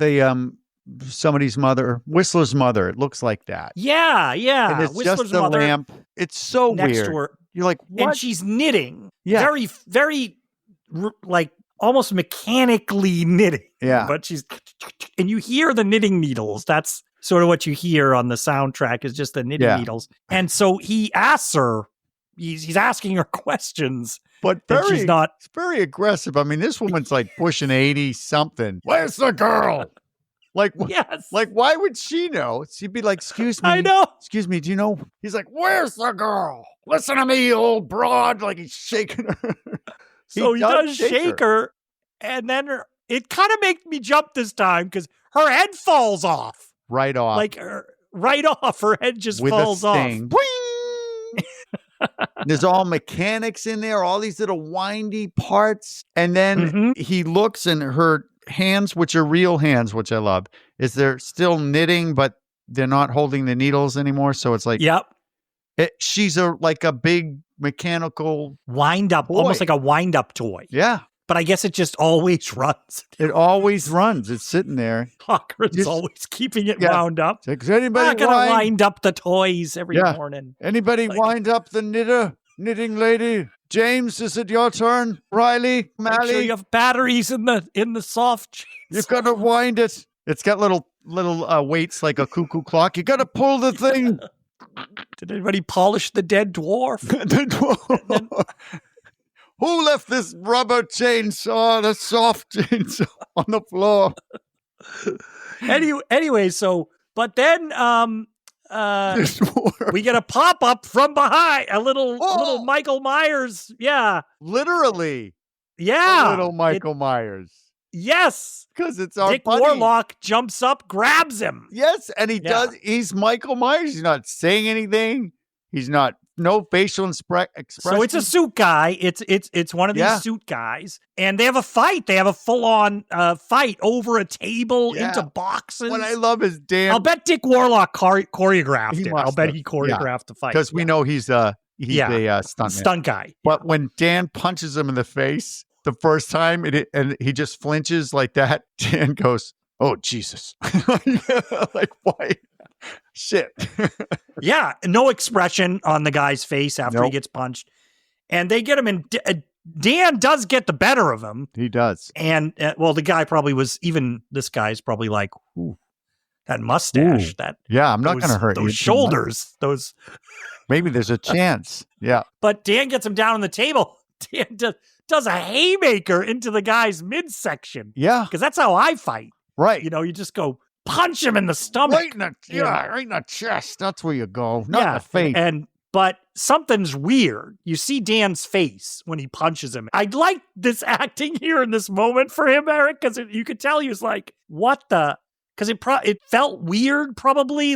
And then the guy, it's almost like Ash in Alien. We start getting goo coming out of his mouth. This yellowish, greenish. Yes. Is it yellow, greenish, orangish? Well, it's actually orange juice concentrate. Oh. So if you've ever put a bunch of sense. orange juice concentrate in your mouth and spit it out, this is what it looks like. Yeah, so Dick Warlock, Michael Myers down for the count, and Dan pulls his hand out, and he's got wires in his hand. He's like, with the orangish goo around it. Yeah. And he looks like he's in shock. Dan looks like... He does a good job. He looks like he does not know what the hell is going on. Yeah. And we realize this guy is a robot. And more guys show up and do the shoulder thing. And then what I love is Cochran shows up and he looks down at Dick Warlock and he goes, "Clumsy." Love it. And then he's talking about... But he's got the head of the old woman in his hands, Cochran. And it's apparently it's German from 1785. So those Germans, those Swiss watches, or they're somewhere around there. Germany had it going on with mechanics, I guess. And here's what I also love is he's looking at it, and then he goes, you can tell he's joking around with me. He just looks and he goes, "Ah, Mr. Chalice." I saw it as if he hadn't seen him yet. I loved it. Like he doesn't care about him, like it's somebody in power. But then he corrects himself, or should I say doctor? Dr. Chalice, yes. Yeah. Yeah, and then... I guess that's supposed to, because remember, this is supposed to tell him I know all about you, because their ruse was so good earlier, Eric. Yeah, the Smiths. We might have forgot that Mr. Cochran was not supposed to know his real name. No idea. But he's very cryptic here. He's like, "Oh, yes, Ellie." Or Mrs. Smith, or should I say, Ellie? And then he says things like, "It'll be morning soon. Very busy day for me. Yes. I just think he Halloween looks morning. off like, yeah. It's almost, it's giving me Loomis vibes from Halloween. Sure. These little monologues, right? Yeah. These little monologues that Cochran's going to start to give us here. Yeah, It and reminds you me of Dr. still, Loomis. Art, you still don't know what the hell is going on because then he says, "Oh, Dr. Chalice, you being a medical person, you'll find it quite interesting." I'm like, what? What is it? What? And then we see it's daybreak. We get the title. It's Sunday. It's Halloween. Yes. In case we didn't know, October 31st. Oh, just in case, Halloween. Mm-hmm. I love it. So it's daybreak, and we see these guys take him. You probably noticed this little moment. They're taking him across the loading docks. They're taking Dr. Dan, all the suited guys, and Cochran's out there, and he just sort of stops to look at the daybreak, and he takes in a deep breath, Eric, like, yeah, that was, I knew you were going to mention that because I just think it's like, all right, get in the middle of the loading dock and just like, it's the dawn. And then, Eric, we need to fire up. Down, no, no, no, no, no, no, no, no, no, no, no, no, no, because we're entering the lair, the Bond villain lair. Yeah. Here. The elevator. The elevator doors. What is with that? Yeah. It was like But Star Trek. on the elevator ride, he sort of does a little explanation about our suit guys here. Yes. Right? Yeah. And we find out that they create a bunch of robots. Like they're all robots. And who's standing next to Dan? Dick Warlock. Yes. So the guy he already killed. They so made we more know that than one. Yes.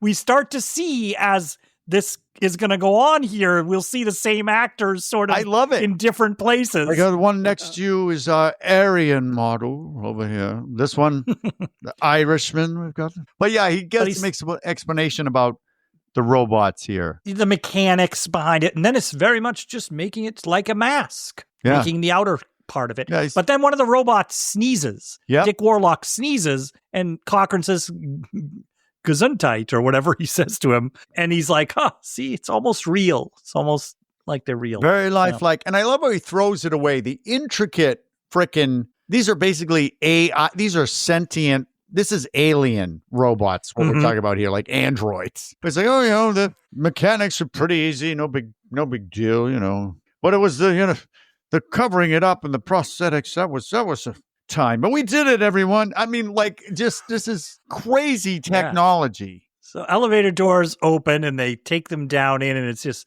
this is the Bond villain layer. We have our guys are now in their technician outfits. Yep.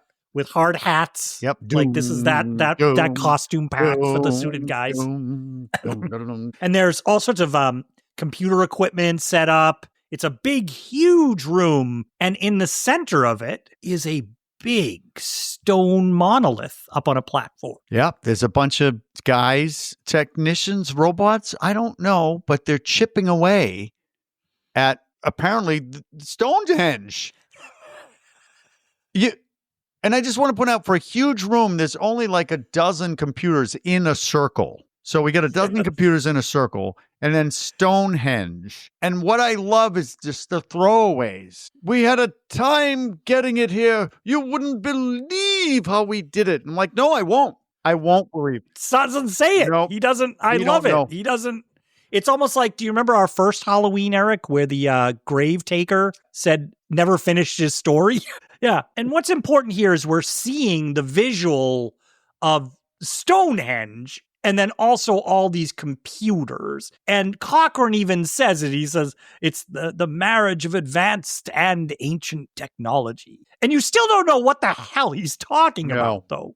You don't know what he means. But then he goes to a little table like you'd find at when you go to like a movie con or something, and your favorite horror movie icons just signing autographs. That's what it looks like to me. They're at this little dinky table, and he's like, he picks up a thing. He goes, even one small particle. And he opens up, that little mask thing we were talking about, the label. It's got like a little, I don't know, like a secret compartment. And he takes one of the little pieces of the stone and he drops it in. And then he goes, even one small particle. Devastating. I'm like, what are you talking about? What are you doing? What is going on? Why are they chipping away at Stonehenge and putting the particles? We still don't freaking know. And they're still doing it, Art. Yes. It's Halloween. And he's like, don't keep working, everyone, just in case. So we have this marriage of technology and ancient technology, new technology. So this logo has like we said, like a circuit board, and we're learning, and then a little piece of Stonehenge in it. Yeah. So that's what we're that knowing. You put in. You just drop it in. Yeah. Yeah. Drop it in like it's a, secret. I don't know. Yeah. And then, he even says, I think he says, a good magician never explains. Yes. And so we're not going to get any detailed explanation of what's the workings of this are. Yeah, but which is good. But then he shows on the computer, and we point out these are just shy of alien computers from the movie Alien. They're just buttons, all these buttons. Lots of lights flashing, little individual light. Like, what do those lights mean? I always wonder when I see these old movies, I'm like, what do these mean? There's like a bank. You've seen them in lots of movies. It's like a board with probably 57 lights on it. Yes. All the same. And no labels on any of the lights. Nope. And they just flash in random patterns. But everybody knows what they're doing. Because they look down and they look up at the screen like, yep, did I do it? Yep, I did. But what are they supposed to be telling us? No. Yeah. But we see Ellie, he shows where Ellie is. He presses a couple buttons, and we see Ellie is strapped onto what looks like one of those operating tables in a room with the Frankenstein's monster belts on her. You know what I mean? It's weird. And then what I love, he goes, "What you really need to see is a demonstration." Well, he first shows a Gutman. Marge is under a sheet. It's like he also body with a shows. sheet. Yeah. And He points out that he's a liar. Yep. No, we didn't kill her. It was a misfire, you jackass. You killed her. Misfire. Nope. Misfire. Whoa! He's like, whoa! Hold on. I mean, Like that. I may be an asshole, but that was a misfire. I was fully intending to give her a new mask I liked her. after it broke. Right? I was so fond of her emails. Now we'll never get them again. Dad, really? It wasn't me. It wasn't me. It was a misfire, everyone. Do we all agree? Yes, misfire. James? Yes. gosh. O'Malley? Yes, it's misfire. Dr. Dan's like, that's not fair. You're asking your robots. Right. So yes, he's going to do it. He needs a demonstration of this, and we're going to get one right now. Yes, we are. The family goes into the creepiest room, right? Yeah, it's the Cupfords. It's Buddy and his wife and the kid. Is Little it Buddy Buddy. Junior? Buddy, little Buddy No, Junior. little Buddy. Little Buddy. You know, I have two And- kids, and we named them Little Eric and Little Ursina. Hey, I was another Arthur. I was the third. So But you were Little Arthur. I was Did I was that the get third. taken? I was the third. This is Arthur the Third. Yes. Awesome. See how that works? Little Buddy. Little Buddy. Little Buddy. So yeah, we're watching. Cochran is having Dr. Dan watch on this monitor. So they go into the room, and Buddy I love the suited guys are letting him into the room. One of the suited guys, and they hand him a pad with a pen. Yeah, like he's going to Buddy's take like, notes. I guess they want to show us some advertising or something. Want to get my thoughts on the advertising. I don't know. And his wife is like, I don't like. I have to say, I'm with her. She goes to look at the curtains, and it's clearly the curtains are just put up on the wall. It's just a solid wall behind him. She's like, I don't like this place. I want to get out of here. Yeah. And little Buddy wants to go to the bathroom. Yeah, he has to pee. And it has looks to like pee. a living room, but it's really odd because it's just they have fake fruit in there and like what you'd think is a living room with a TV. Mhm. And then Buddy's like, well, what I don't understand is why they won't take my orders for next year. It's going to mess everything up for me. And Which is this interesting because you said they're still shipping off Stonehenge and still. Yeah, why making wouldn't they just masks. take his order? Be like, yes, whatever, 100,000.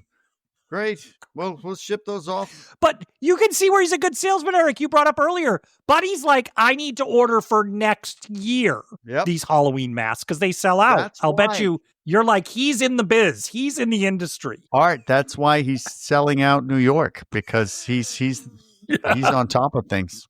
He's ready. Yep. He's on top of And things. They start pressing a series of buttons, which I guess is very important. Bunch of Okay. buttons. How many buttons does that guy press? I would say it looks like he presses a dozen buttons. Yeah, I'm going to say at least 7 because he's like,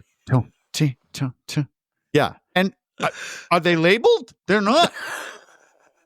I'm like, I thought it would be like a VCR type of situation. We just pop in the tape. That's what I thought too. But it's not. It's a No. bunch of buttons you got to press. So we get the idea something's going on here. Mm-hmm. And then we get number 7. This is number 7, Mhm. Art. But this one's different because it says, it's time. It's time. Gather around your television. And all the kids, and Buddy's all excited. So he gets, 6 inches away from that screen. And he puts on the he has his jack-o'-lantern mask. Yeah. The orange because one the that he got commercial- from earlier in the day. Yeah. The commercial's now not the commercial. It's the big giveaway. And it's like, put your masks on. Gather around the TV set, everyone. Mm-hmm. And then this scene for me is like, why are people not happy with Halloween 3? I freaked the fuck out with this scene because I love no explanation a lot. So we don't know how they got Stonehenge, but what happens is there's that pumpkin we saw at the beginning of the movie, the opening credits pumpkin. Mm-hmm. And then it says, watch the magic pumpkin. Watch, which you sent to me, you bastard, via text. I sent you the GIF of it. You yes. did. GIF And or it's going- GIF? I don't know. Oh, GIF, I don't know. And it's going do do do do do do do do do do do do. And the mom's going, this is she's laughing. This is ridiculous, grabbing the fake fruit. And then we see the front of Buddy, and the mask is now almost like rotted when latex falls apart. And he's grabbing his face, Buddy, our little kid. He falls to the floor, and then those bizarre bugs start pouring out of the mask. And if you look close, you can see the corpse of Buddy in there. Like he's got one just lidless eye. And then it doesn't stop, Art. Freaking snakes and other bugs, and not just little snakes, huge ass snakes, a freaking rattlesnake comes out of this kid. It's coiled and oh my God. Yeah. You're just going, what is going on? And so Mrs. Cupford faints and falls onto the ground, and Buddy goes over to the door, and he's trying to get out. But when he comes back, I mean, he's looking at all this, and a snake gets him on the leg. A snake bites him on the leg. It looked very real, that snake that bit him on the leg. So definitely. I don't know what they were doing there, but I just it looked like a real snake bit this guy on the leg. Yeah. So he and falls he drops dead. Mm-hmm. I would have liked to see, like, the mom fainted and you don't know really what's happened to her. But we see snakes on her face. Yeah. We see like black snakes on her face. I would have liked to see her have fallen and like hit her head on something, but the whole family dies. And I think that, I don't know how you felt about it, but I was feeling just what Dan was feeling when it showed Dan watching this. He was just like, oh God, like what? This is devastating. And then Cochran's just got a straight face, which I love because he's not joking and he's not evil. He's just like, that's done. I really thought that was cool. Mm. Yeah, I thought Dr. Dan was putting a little mustard on that reaction, but this is our difference. I thought that was a little bit over the top. So I thought sorry, because you clearly were taken with it. I'm like, do I mention my opinion here? Maybe I should. I'm like, No, we're doing the podcast. I gotta say it. So I felt so bad for that family when I first watched. But I agree on Cochran though. He's doing a good job. He's very matter of fact there. And then we're going to cut into a montage because we're going to get under the... we get our... What number is this, Eric? So this would be... 9. 9. We're starting to hear... I'm sorry, 8. This is 8. 8, the Silver Shamrock. Yeah. The Silver Shamrock commercial again. Yeah. And we get a montage. And it's Happy Halloween now. It's Happy Halloween. I used to think for the longest time, now we're up to Halloween, but it's Happy Halloween. And it's reminding them tonight's the big giveaway. Get home and get in front of the TV for the big giveaway. And now we know, Art, what these masks do. So now we're freaking out, right? But we're seeing all across the country, but basically California, but we're seeing all across the country. No. Dayton, Ohio. Yeah, it's Seattle. Yeah, it's Arizona with the same kids.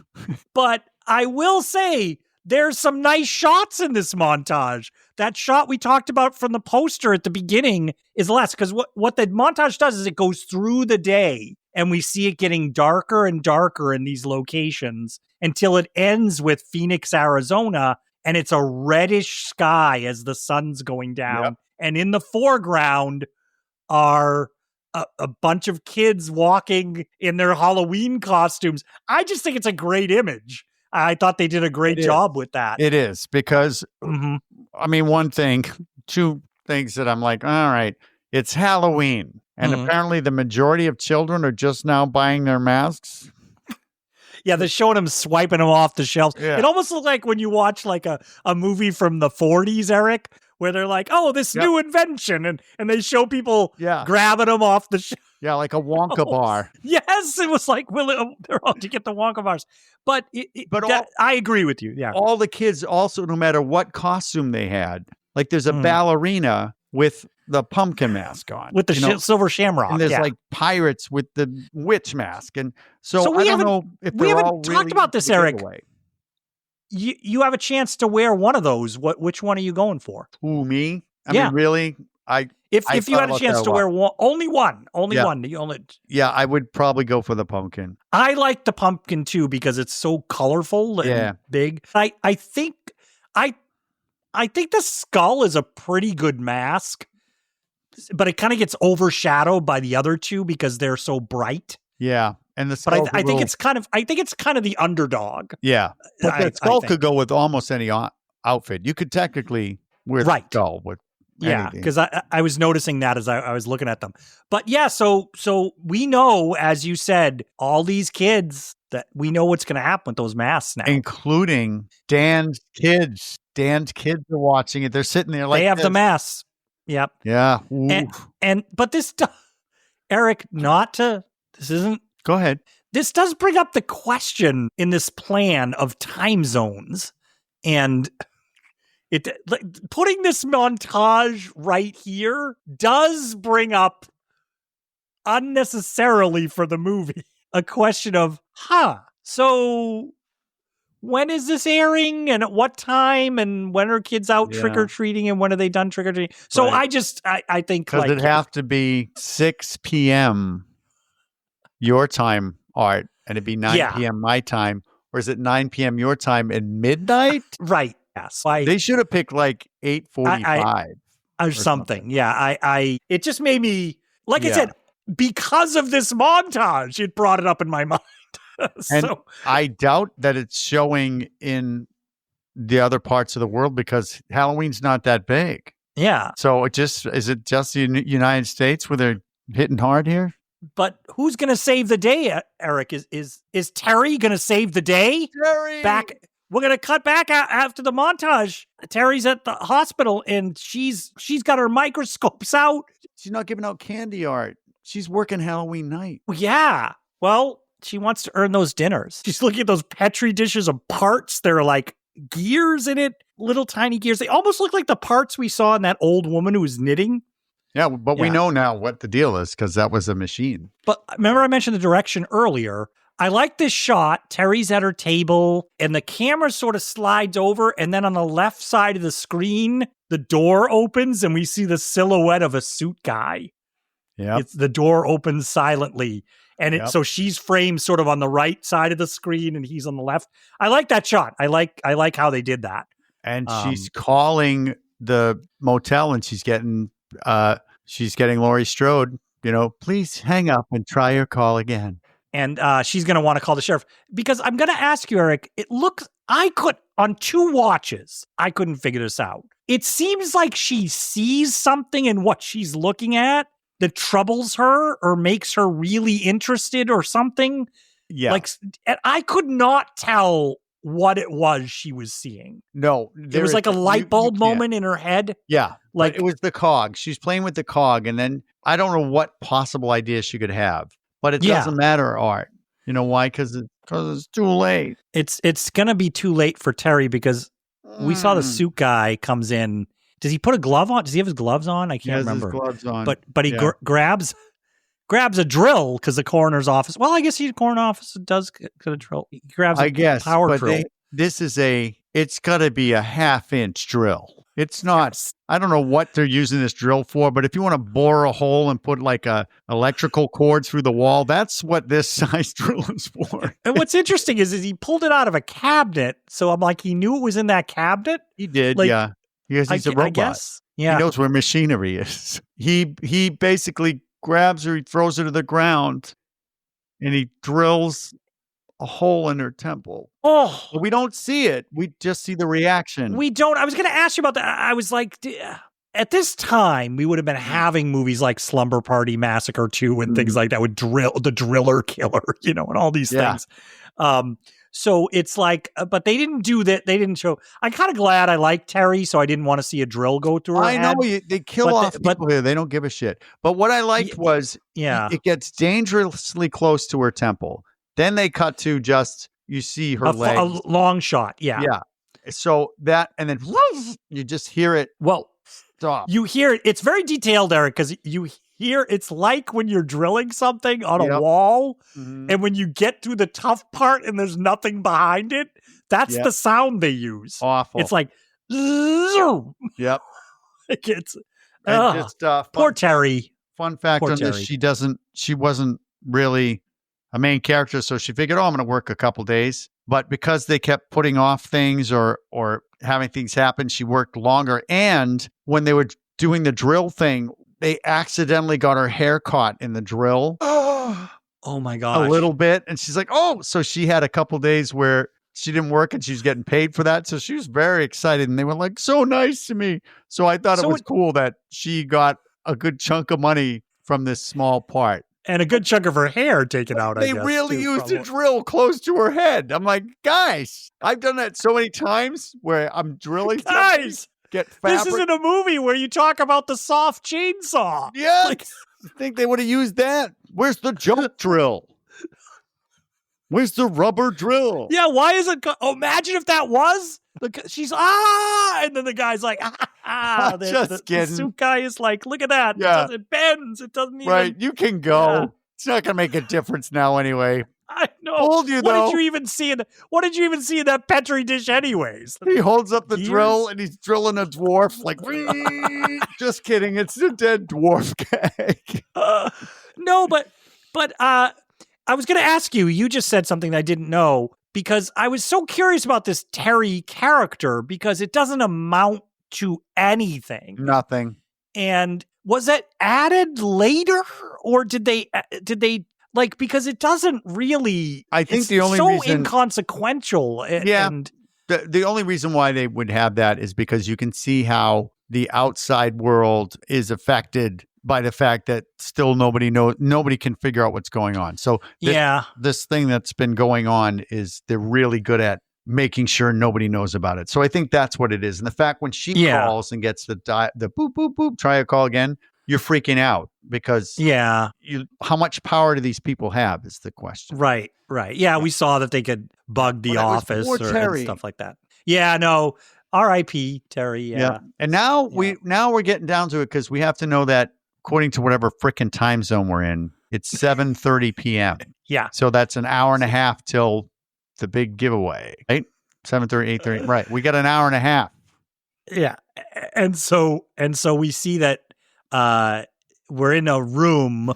Almost looks like the room they had, a type of room they had Ellie in earlier where we saw her strapped to a table. But Dr. Dan is strapped to a chair. And Cochran is doing his Bond villain monologue here. We're going to get our... This is a weird... Mr. Bond. It's a weird thing, too, because the chair is a weird-looking chair. It's not just like your average chair. It looks like it has a dolly attached to it. Did you notice that? Yeah. Like a dolly. And it's like they could wheel him around like that. Yeah. And he's strapped with those Frankenstein's monster straps, too. Yeah. But this... And the only other thing in the room, there's a TV in the room. TV and a camera. TV and a camera. And Cochran, this dialogue from Cochran is bananas. I love it. I love it. But Eric, why Cochran? It starts off with because we have to know. Cochran goes, do I need a reason? So I'm like, okay, so we're dealing with a complete sociopath, or he says, do I need a reason? It'd be awesome. And then Eric, no reason, and he left. No but reason. But then Eric, he says, it's the best joke of all, a joke on the children. Yeah. But then he's like, well, no, there's a little more than that. And then I swear to God, this would be awesome if they just went boom and put like a down light on him, because it seems like he's doing this on stage. Like, let me tell you. Steps aside, right? Yeah. Steps out towards the audience. And there's some great They put a blue light on everybody behind you. Yes. They're not moving. Yeah. But he says, long time ago in our houses of wattles and clay.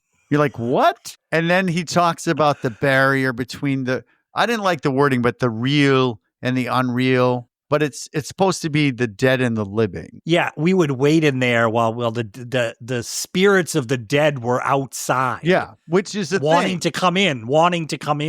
Yeah, which is still a thing. It's like the thin veil on Halloween. That's what that is, where you can contact where spirits can And cross Eric- over. Yeah. What? Eric, he corrects the pronunciation He from the does. last movie. You noticed, right? He does. He does. Yes. Halloween, the festival of Samhain. Oh, sorry. Take it again. The festival of Samhain. Samhain, everyone. Dr. Loomis. And I think full of you have an Irish actor here, so he's probably like, I am not pronouncing it Sam Hain. Yeah. He's not going to do it. And then he also says, 3,000 years ago, the hills ran red with the blood of animals and children. So I thought, you're like, so this is an ancient something that's happening there? Yeah. And our friend Dan It matches up with Loomis's monologue from the last movie. He talked about the Samhain festival of Yeah, he's talking about like old school witchcraft, like Wicker Man stuff, which I love the Wicker Man, which we're gonna cover. Yes. The original, not the one. Both. Not the bees. We're going to cover both. No, We have to cover why? both if we're going to do it. Don't make Eric. me. Please don't make me. Not the bees. You love it. You love it. Anyways. The Wicker Man. How did it get burned, Eric? So anyways. So Dan says witchcraft. This is not a podcast about the Wicker Man. So, okay. Witchcraft, he says. Dan says witchcraft. Yes. But he says witchcraft or a way of controlling our environment. Cochrane says that's it. You can look at it that way. It's a way of exercising some control over things. Yeah. But in the end, Eric, we don't decide these things. No, we don't. No, it's the planets. I don't know if you know that, but the planets are in alignment. Yeah. Mm-hmm. So, but it is an interesting thing because they're not looking at it. You can look at this any way you want. It's like, this has to be done. And there's so many movies where they go, well, no, it has to be done because this is how we do it. So he's not going, it's witchcraft. He's just like, but it's not me. It's not me, dude. It's the planets. Blame Saturn and Pluto if that's even a planet anymore. Mm-hmm. You know what I mean? And then he takes your favorite mask. Yes. Not really. It's your underdog mask. Well, no, I'd go for the jack-o'-lantern, but I feel like it's an underrated mask in here. Yeah. Well, I like that he puts the skull mask on him because that means he's, it's like death. He's not going to die. And do you want to do it? Or and he says, Happy Halloween. Yeah, but you got to do it the way he does it because he says, enjoy the movie. What is it called? The movie-thon. And then, of course, the big giveaway. And then he goes to leave and then he turns around and he goes, oh, and pause. Dramatic pause. Happy Halloween. And then he leaves. And we get the actual Halloween score from the first movie. Exactly. And because it's on the TV. Laurie Strode is crossing the street to go to the house. Yep. And I love from that movie. Yep. Unabridged original Halloween. Tune, tune, tune, tune, tune, tune, tune, tune, tune, tune, tune. Yeah. And it's 7:50 p.m. Yes. So, and they're watching him on the surveillance cameras in that weird room. They're really televisions. For as many guys as he has in that place, they could have assigned. God. I mean, it's like that thing of like, you don't have enough staff. So that you're like, no, you got to watch this prisoner and monitor the computers. Yes. And it's like, instead of one guy standing in there with him without a mask. It's a robot. He's not going to give a shit if he gets bit by a bunch of bugs. Right. It's so there's somebody watching him on the thing, but the guy who's watching him is busy. He's busy. And so he's not watching all the time. No, he's got to press buttons, Art. He's got to press a few because he's busy. Because they're busy making masks still, Eric. They're still chipping off Stonehenge. You never know. You never know. Yeah. What if Halloween gets canceled? So he shimmies over because he's on like I told you, like a dolly thing. So I think he can roll over. Dan, we're talking about. He's strapped down and he's kind of smart. He rolls over. This is good. I like this. He rolls over because I was like, what the hell is he doing? And he kicks the TV out. He kicks the screen out. Yeah. Smashes it. So number one, he's not going to see the commercial if he's in there. Number two, he takes a piece of glass from the broken glass and, oh God, it probably cut your hand. I'm trying to think about, and he Yeah, I'm sure he's Now thinking I'm about starting- that, Art. I'm sure he's thinking Yeah. about that. Yeah, and conveniently, though, because you got to keep up the charade, Cochran is also watching, but then he gets a phone call from a distributor. Or was it the media or was it a distributor? I can't remember. Somebody. Something. 43 share, don't you think? I'm like, oh, is he? That's what I think. I think he was talking to the network or something about 43 share, like for ratings or something. And like, because is Silver Shamrock sponsoring this horror movie-thon? Oh, they got to be. Or something. Yeah. Yeah. And it's like, gather around, kids, for the horror movie-thon. And I'm like, these little kids, their parents going to be like, yeah, sit there and watch Halloween with Well, Jamie it's Lee not Curtis. It's Like the we're Great Pumpkin, watching Charlie Yeah. Brown and Halloween. What's the thing? Gather Round, children. Right? Like, oh, my God. Yeah. Night of the Living Dead, children. Doesn't matter. You're not going to sleep again. We're going to try to kill you. See anything you like. Oh. Yeah. Oh. So anyways, the trivia on this was funny because he whips the mask up to cover the video camera. And apparently they did how many takes of that? They did 40 takes of throwing that mask up. And here's my problem with that is we don't see him do it. So why would it take 40 takes? They could have held it high as possible. Just kind of, he doesn't throw it like we don't. I thought he did. I thought I throws saw it, him but do that. We don't see him throw it and it land. It cuts to it going onto the. Gotcha.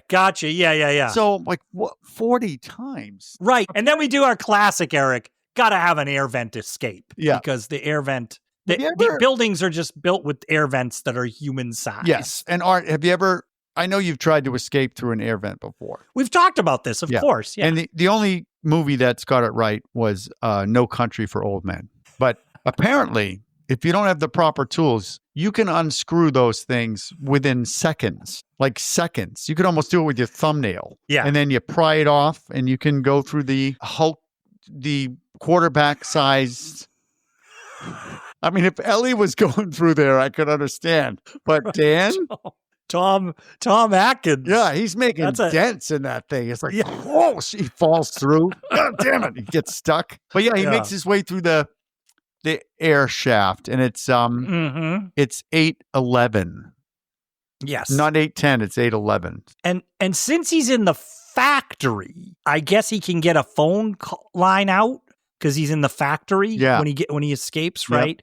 But why would he?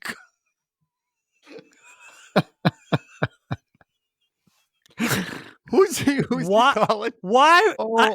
Okay, I want people to imagine Dr. Dan is for some reason commits a crime and gets arrested, and he gets his last call before he's executed. He Yep. calls Linda, Or for help. like for help. But Linda, he calls Linda, In case you don't remember, everybody, it's his ex-wife. and we hear on the other end, like we've heard through the whole movie, and she comes in hot, Oh, and he's at a disadvantage this time because he doesn't want to be heard by all those suit robots that are chasing him around this building looking for him. yes. And he's I going love like, it. you gotta just, Linda, you gotta call the people. And he's not, to be fair to Linda, what he's saying must make no sense, Eric, Yeah. right?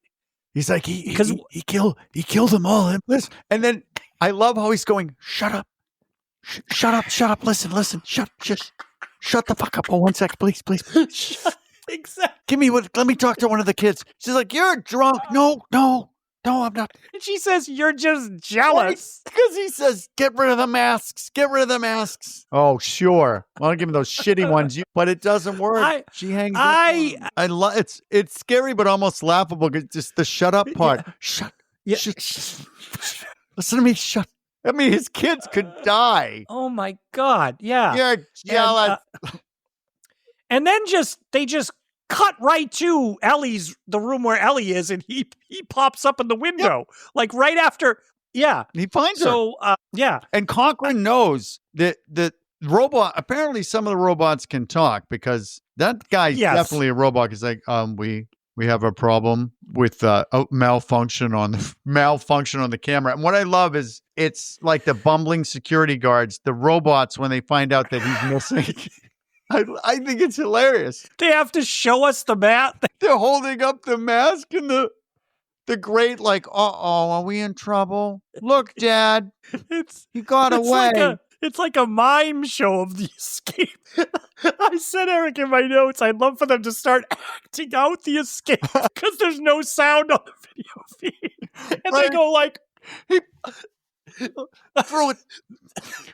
They pull the vent off. Yeah. Like they mime pulling the vent off and they mime. One crawls inside and points like, this is where he went. But they can see him all Cochran the time. doesn't seem too upset. No, yeah, he's Cochran not. doesn't seem too upset at all. No. And when he finds Ellie, he unties her and she goes with him. What I want to point out is there's no scene there where he goes, are you okay? And she's like, yes, oh my God, nothing. No. She just follows him out. And now it's 8:26, Art.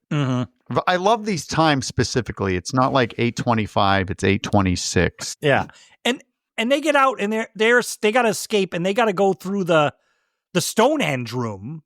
Yep. Our Bond lair. So think about James Bond movies, Eric, at the end where you finally have the big shootout in the Bond lair, right? And you have to sneak in to this room where we've already established they have surveillance cameras everywhere. But maybe not in here because I guess they don't need it because nobody notices them skulking around. And I love what is this, like Three Stooges? What would you say this scene is where him and Ellie go behind a rack full of masks and they're just walking the rack across the room and nobody notices. What is that? They're all busy chipping off the Stonehenge. Busy chipping and pressing those buttons. Well, that's what's going to happen is Dan must have really been paying attention earlier. When they did the demonstration. And remember we said that suit robot hit all those buttons because Dan does that. He goes up to that console and he presses a whole bunch of buttons in sequence. In order.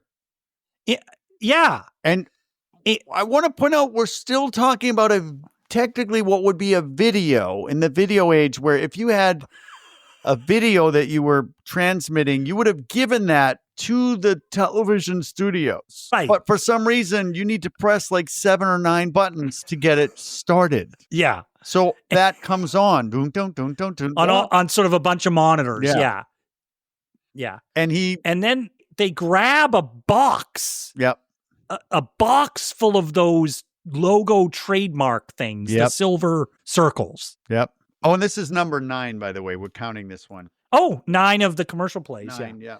It could be. And 10. This is sort of the final one. And so it's on all the monitors and they run up the stairs up to a catwalk that's over the whole complex. Yeah. So imagine James Bond running with his Bond girl through the complex at the end with all of the Bond villain minions everywhere. Yep, but we're missing the couple of punches like dun-dun-dun-dun-dun. Yeah, there's none of that. Guy over this nothing. But they get up there and this is an interesting plan here that Dan came up with. Yeah, he just takes the box of those things and dumps them, shakes them out, and they start going off. Apparently because of the doom, doom, doom, doom, doom. So they're all shooting lasers everywhere. James Bond. And it does look like... Yeah. Does it look like they're interacting a little bit with the big Stonehenge thing? There's like sparks coming off of that as well? Yes. Stonehenge is starting to react to that. And then all the android, clearly they're all androids. There's not one human working there, which I would think they would have a bunch of humans taking care of this. But all the androids just shake. And Dick Warlock, what is this, death number 2, death number 3? He dies and spurts up the orange juice. And so they all die. But Cochran, who's standing there, does not. No. He does not get hit by any of this. Yeah. So I'm confused by that. But then he looks up. What I love is he looks up and he sees Dan and he does that little golf clap like, bravo, bravo, which I thought was cool because I think that Cochran knows, but you didn't stop anything. Yeah. And well, Cochran also has another secret here that he knows. Yes. Yeah. But the he's in the middle of, he's standing in between the Stonehenge and the computers in a circle, right? Mhm. So he's standing there, and then all of a sudden the computers start to have a blue like glow around them. It starts spinning like doesn't make sense, but it's magic art. And Stonehenge is pulsing, right? And then Cochrane gets blasted by a giant laser beam. And here's what I want to ask you now. So Cochrane is frozen, and he's got that smile on his face, which I wasn't. Yeah, his face looks kind of ashen, sort of, White. right? It looks Yes. white and no eyebrows and a slight smirk on his face. What is it? It looks like the Michael Myers It mask. looks like or William Shatner, or William which we didn't mention earlier. Your mask maker that you love so much made the original William Shatner mask There you go. that they made Don the Post. Michael Myers mask from. Don Nice. Post. Yeah. Yep.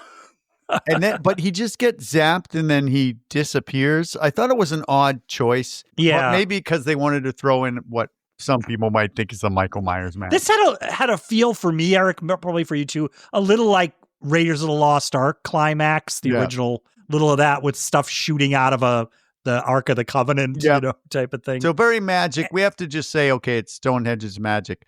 But apparently, Dan and Ellie make it out just in time, and the whole place is exploding because now all the masks are going off, which doesn't make much sense. But the whole place basically explodes, and they drive off. Yeah, we cut to an outside shot of them running away, and you see the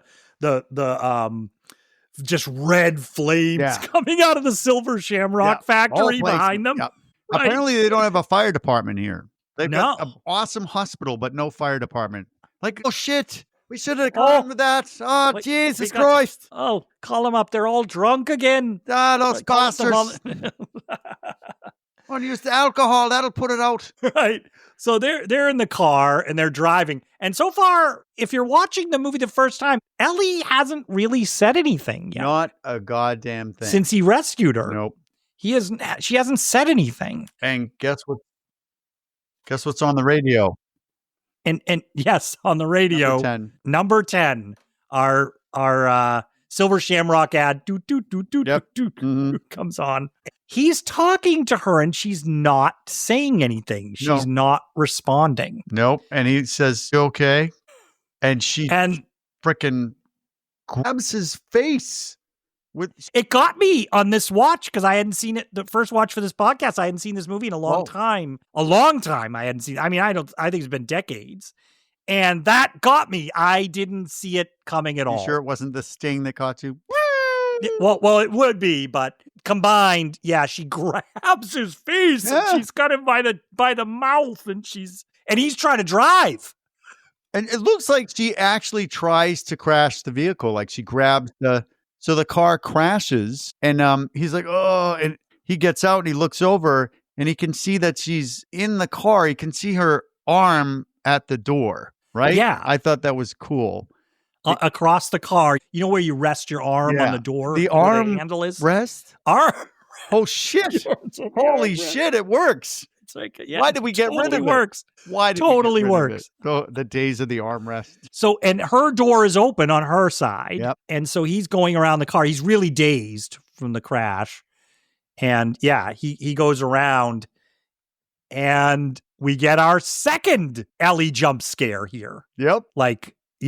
But she's a freaking robot because her arm's off. So that was her severed arm in the car.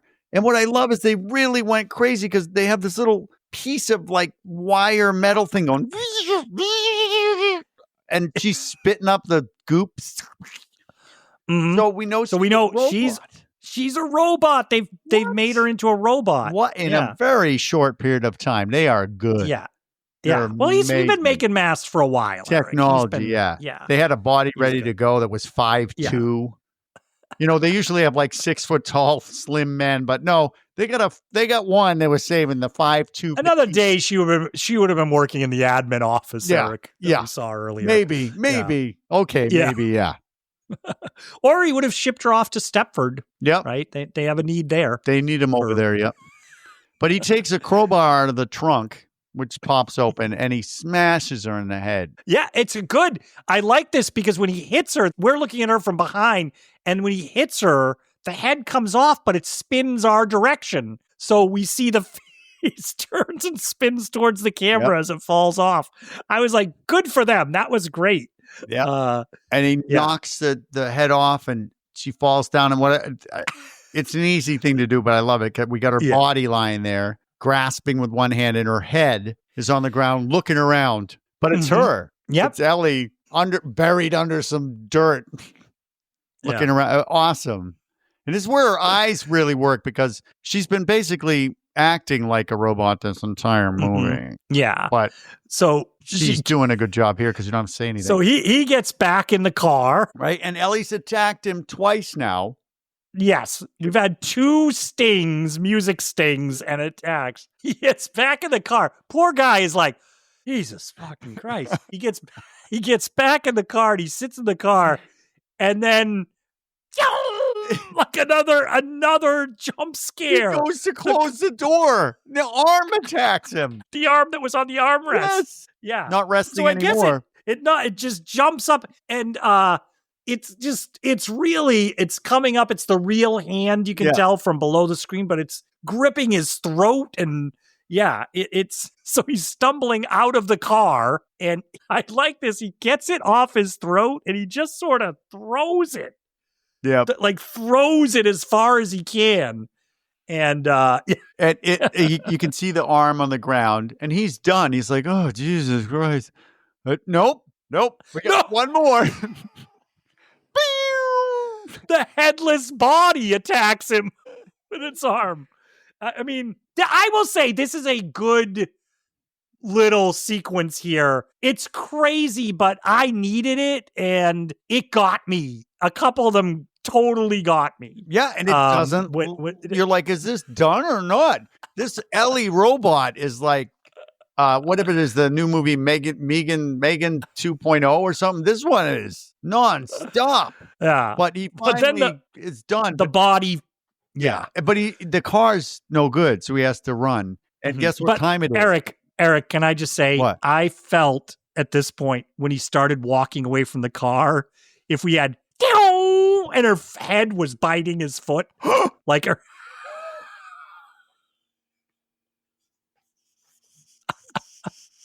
And like we had one more, right? It's like, we forgot about the head, But it goes way overboard where he's done, and he hears the sting again. He turns around, and she's in the black teddy. What? It just keeps going. It just doesn't end. Doesn't end, yeah. No, but it does. So, and 8:50. It's 8:50 now. So he's got 10 minutes, Art. He's got, and he comes upon our gas station from the beginning. The guy that you love with Mr. Chin. Mr. Chin, yeah. He's there, our good Samaritan from the beginning. Yep. And he goes into the phone. He needs to use the phone. He can get out here. I guess he's outside the city limits, so no Jamie Lee Curtis cutting him off. No, I guess not. And he's calling. Can I ask you, who exactly is he calling? Who do you imagine he's talking to? I'm not sure, but we get our last joke, I guess, is because when he runs to the gas station, the guy goes, "Hey, don't I know you?" Yeah. But who would you call the television studio? But there's different networks, so I don't know. Is he calling the FCC? I don't know. What he's doing. But as he's calling, a car pulls up, and 3 kids get out trick or treating at the gas station via automobile, and he has candy for them. He was ready for this, right? And then they come in though to the place where the TV is. Yeah, because they hear the commercial. They hear the commercial comes on. Yeah, number 11. But they would have missed it. They want that candy. They would have missed it. Right. Yeah. Yeah. So number 11. They pull it on, and he's on the phone. So we should say Dr. Dan is on the phone going, you got to say it's a bomb threat or something, and you got to stop it. You got to stop it. And then we see the TV. They're watching the commercial, and it's going to be the final announcement. Yep. But then it goes, we're having technical difficulties. Please. And the kids are like, fuck. Yeah. So the kids change the channel. They know what they're doing. And it's on again. They change the channel, but that channel too all of a sudden, technical difficulty. So Dr. Dana's like, it's great. You can see his expression. Yep. They're turning it off. They're getting it off the air. But back then, it's easy because there's only 3 channels. It's only 3 channels. Today, Art. you'd be screwed. Dan would be screwed, Yeah. Dr. Dan. It's on YouTube by now. There's 250 Live channels stream. plus like Tubi. It's on like Yeah. Tubi. And then he's like, oh, we forgot about Plexo. Oh no, it's free on Amazon Prime with commercials. Damn it.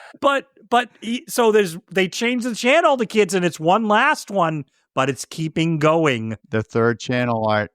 I love this ending bit because he's just like, he's on the phone. There's 3 kids there and it's going, watch, do. It starts going already, do. And he's like, the 3rd channel is still on. You got to stop it. You got to stop the 3rd. He goes, stop it. It's so great. And he's like, stop it. And it just cuts to black. Mm-hmm. If you buy into the fact that you can call a freaking station and they're like, all right, we'll do it. You got to believe But not me. just one station. Yeah. Whoever he was calling They have control. clearly could contact all of the stations. And he knew the I number, think. too. Yeah. But it's just a blackout, and that's it. Yeah. And it's very reminiscent, Eric, That's of the end of the movie. the end of like original Invasion of the Body Snatchers. Yep. You know, the guy out on the highway going, you gotta believe me, with all the traffic going by him and he's Yep. screaming. It called to mind that idea for me. Yep. You'd see in those 50s movies with somebody it's, screaming. That it's done. Yeah, We that's really, it. for what is this, an 86-minute movie? We took our No, this is a little longer than even the other Halloweens. I This is know, but about it's an just hour 40, yeah. the end of Halloween 3, that ending. And that's it. So what happened? Did the 3rd channel get shut off? And then what happens? So I guess people who are, I mean, everybody's not everybody's going to tune to the other channel, maybe. Well, some kid, I don't know, but we can choose for ourselves what we think happened, but aren't. I'll tell you what happened, Eric. Go ahead, tell me what happened. Best joke in the world. Best It's a joke on the children. ever. It was Can you imagine he'd be best laughing? joke ever. Yeah, he'd be eating like Reese's peanut butter cups going, oh my God, funny. The next day he's being arrested, but it was funny though, right? and all the people in the town, they must have known, did they know what was up? Or he's like, make sure you all watch it. You know, did they watch it? Did they trick or treat in that town? I mean, they're Irish, so probably not, according to the. No, they're in their houses of model and clay. Yeah. Bottles and clay. Yes.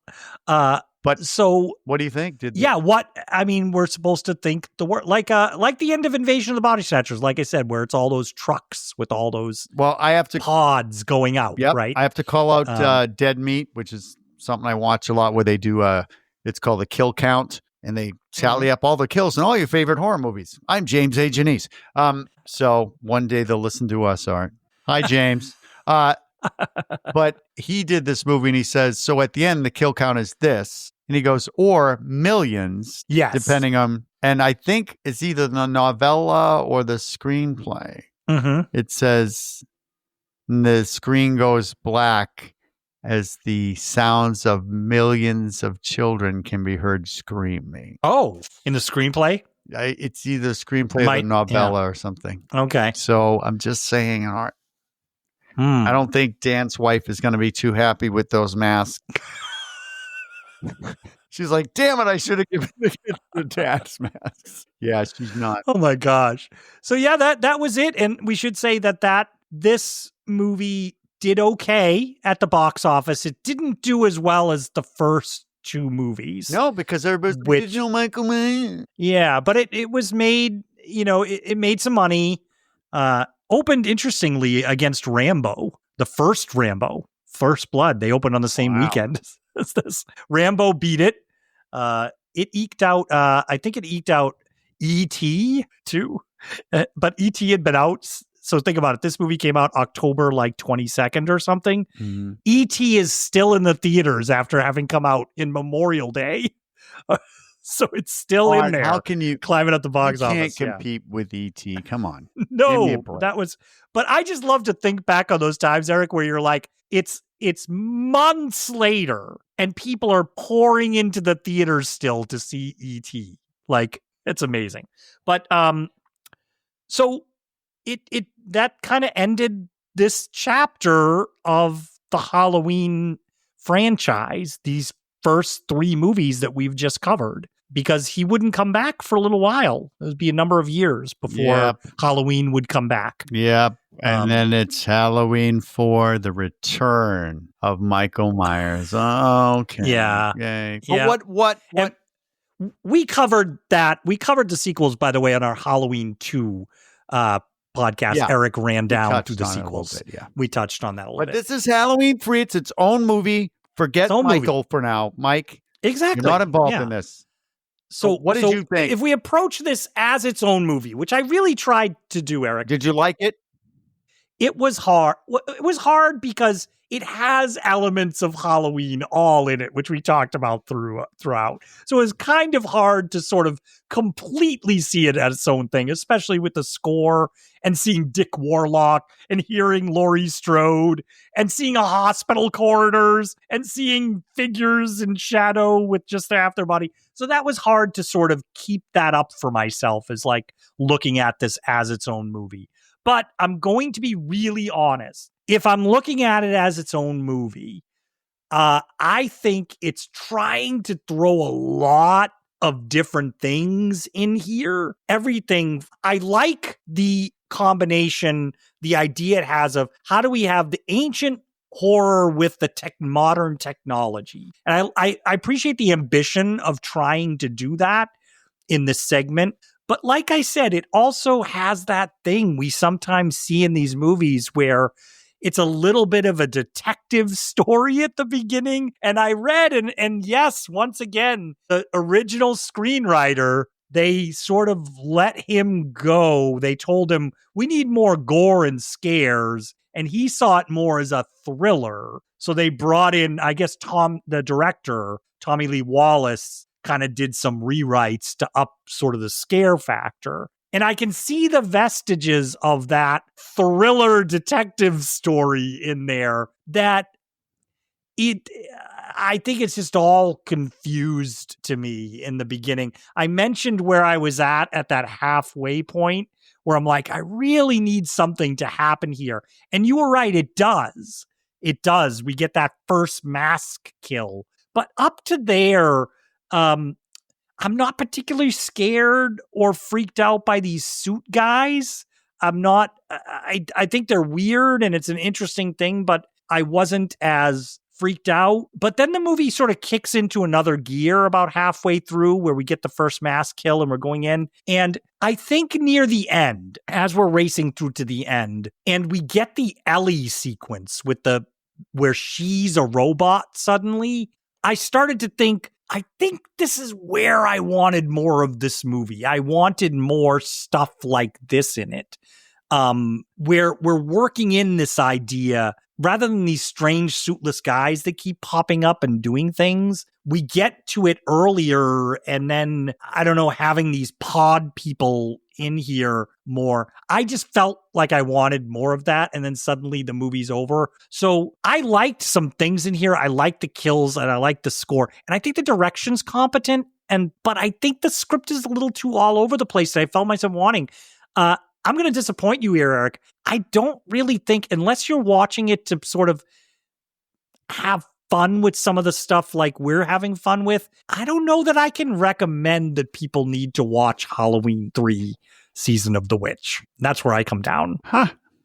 Well, so what was your last podcast episode, Eric? Well, it was Halloween 3 Season of the Witch. That's afterwards I didn't really want to do it anymore. I didn't feel like I wanted to do it anymore. Oh no. Let me just That's you're entitled to your I was scared. No, don't be scared. It's okay. Honesty is important in a relationship and communication. Okay, we'll get through this. We'll get through this together. And here's what I want to say.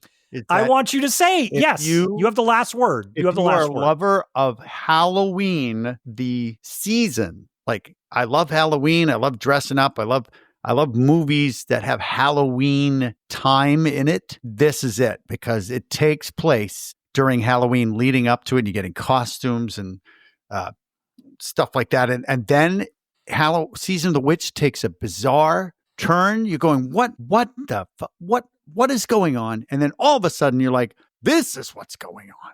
And just like Dan Chalice, you can't handle it. You're like, I can't fathom that. And then they're like, not only that, but we're going to kill almost every kid in the United States of America at the end. And you just are left going, what? So I like it. And I like the creepy, I would call murders, but the woman gets shot in the face. And then the snakes coming out of the kid's head, snakes. So I will recommend it, but not as a Halloween saga Michael Myers. Watch it on its own. Put Michael Myers back in the closet. Let him wait for somebody to kill and watch Halloween 3 and enjoy it and wear a mask while you're doing it. It might be even creepier. And then send the GIF to your friends and make them freak out. Watch the magic pumpkin. So there you go. Good, Eric. Yeah. Yeah. So just to add on to what you said, What? I do agree. Ambitious. I don't give a shit will give what them, you're saying. no, I will give them credit for what you said. The ending the movie the way they do is good. Like that ending is where it needs to be. Yeah. I agree with you. Yep, they kill all the kids. They had and it's kids. yeah. But on a lighter note, I'm noticing this now. So if you just move in a little closer, and I'm going to go a little further away. Okay. And for the visual, you're Dan and I'm Ellie. See? This is what it looks like. Dan. She's thinking, this is it. I am Ellie. There we go. I was just noticing that you were leaning closer, and I'm like, wait a second. I wish people could see Eric's head and my head. You can't. There. Yeah. But that's it. Eric, so we're done. We split on this one. Yep. So what are we going to do? Thank God we don't have a rating system because that would be hard to. Sorry, say again. Well, we don't have a rating system. We haven't come up with one yet for the podcast. Yes, we do. So we do. Okay. We do, because remember when we were living in our homes of wattles and clay, we came up with a long 3,000 years ago. I remember that. The things were outside and we didn't want to let them in. Yeah. So, yeah. It's, you're giving it a different one, but I'm rating it personally. Okay. So I'm giving it 7 out of 10 fucking annoying commercials. Wait, giving it 7 out of 10 bags of freshly packed Stonehenge chips. Stonehenge chips, everyone. I was gonna say I was gonna give it 3 Stonehenge chips. Yeah, out of 10. bag of Stonehenge. That's what chips. I was gonna say. Yeah, you can't just eat only one. All right. So that's it. Well, Eric, I have to say we did it. We covered the Halloween original 3 movies. Holy crap! And it's Halloween season. It's Halloween season. We're recording. So we have some other Halloween festivities for you listening. If Halloween you 18. Subscribe to our podcast. Yeah, we got another one coming up. Sure. That's right. We got a few coming up. Maybe. Eric, I've had a great time talking with you about Halloween 3 Season of the Witch. And we want to hear what you all out there are thinking about Halloween Season of the Witch. I know it has a big fan base out there. Mm-hmm. I know that Eric is in the tribe that is very large out there. People like this movie. And we want to hear from you. So you can reach us at midnightcinemapod.com. You can find us on any of the podcast platforms, Spotify, Apple Podcasts. We're out there. Please rate and review us while you're there. It really helps give us feedback, and it's really fun to read what people have to say about the podcast. So, Eric, it's been really great, and I will see you next week here in the Midnight. Wait, no. Art, you got to shut off the podcast. It's still on. The podcast is still on. You got to shut it off, Art. Art, shut it off. Shut it off.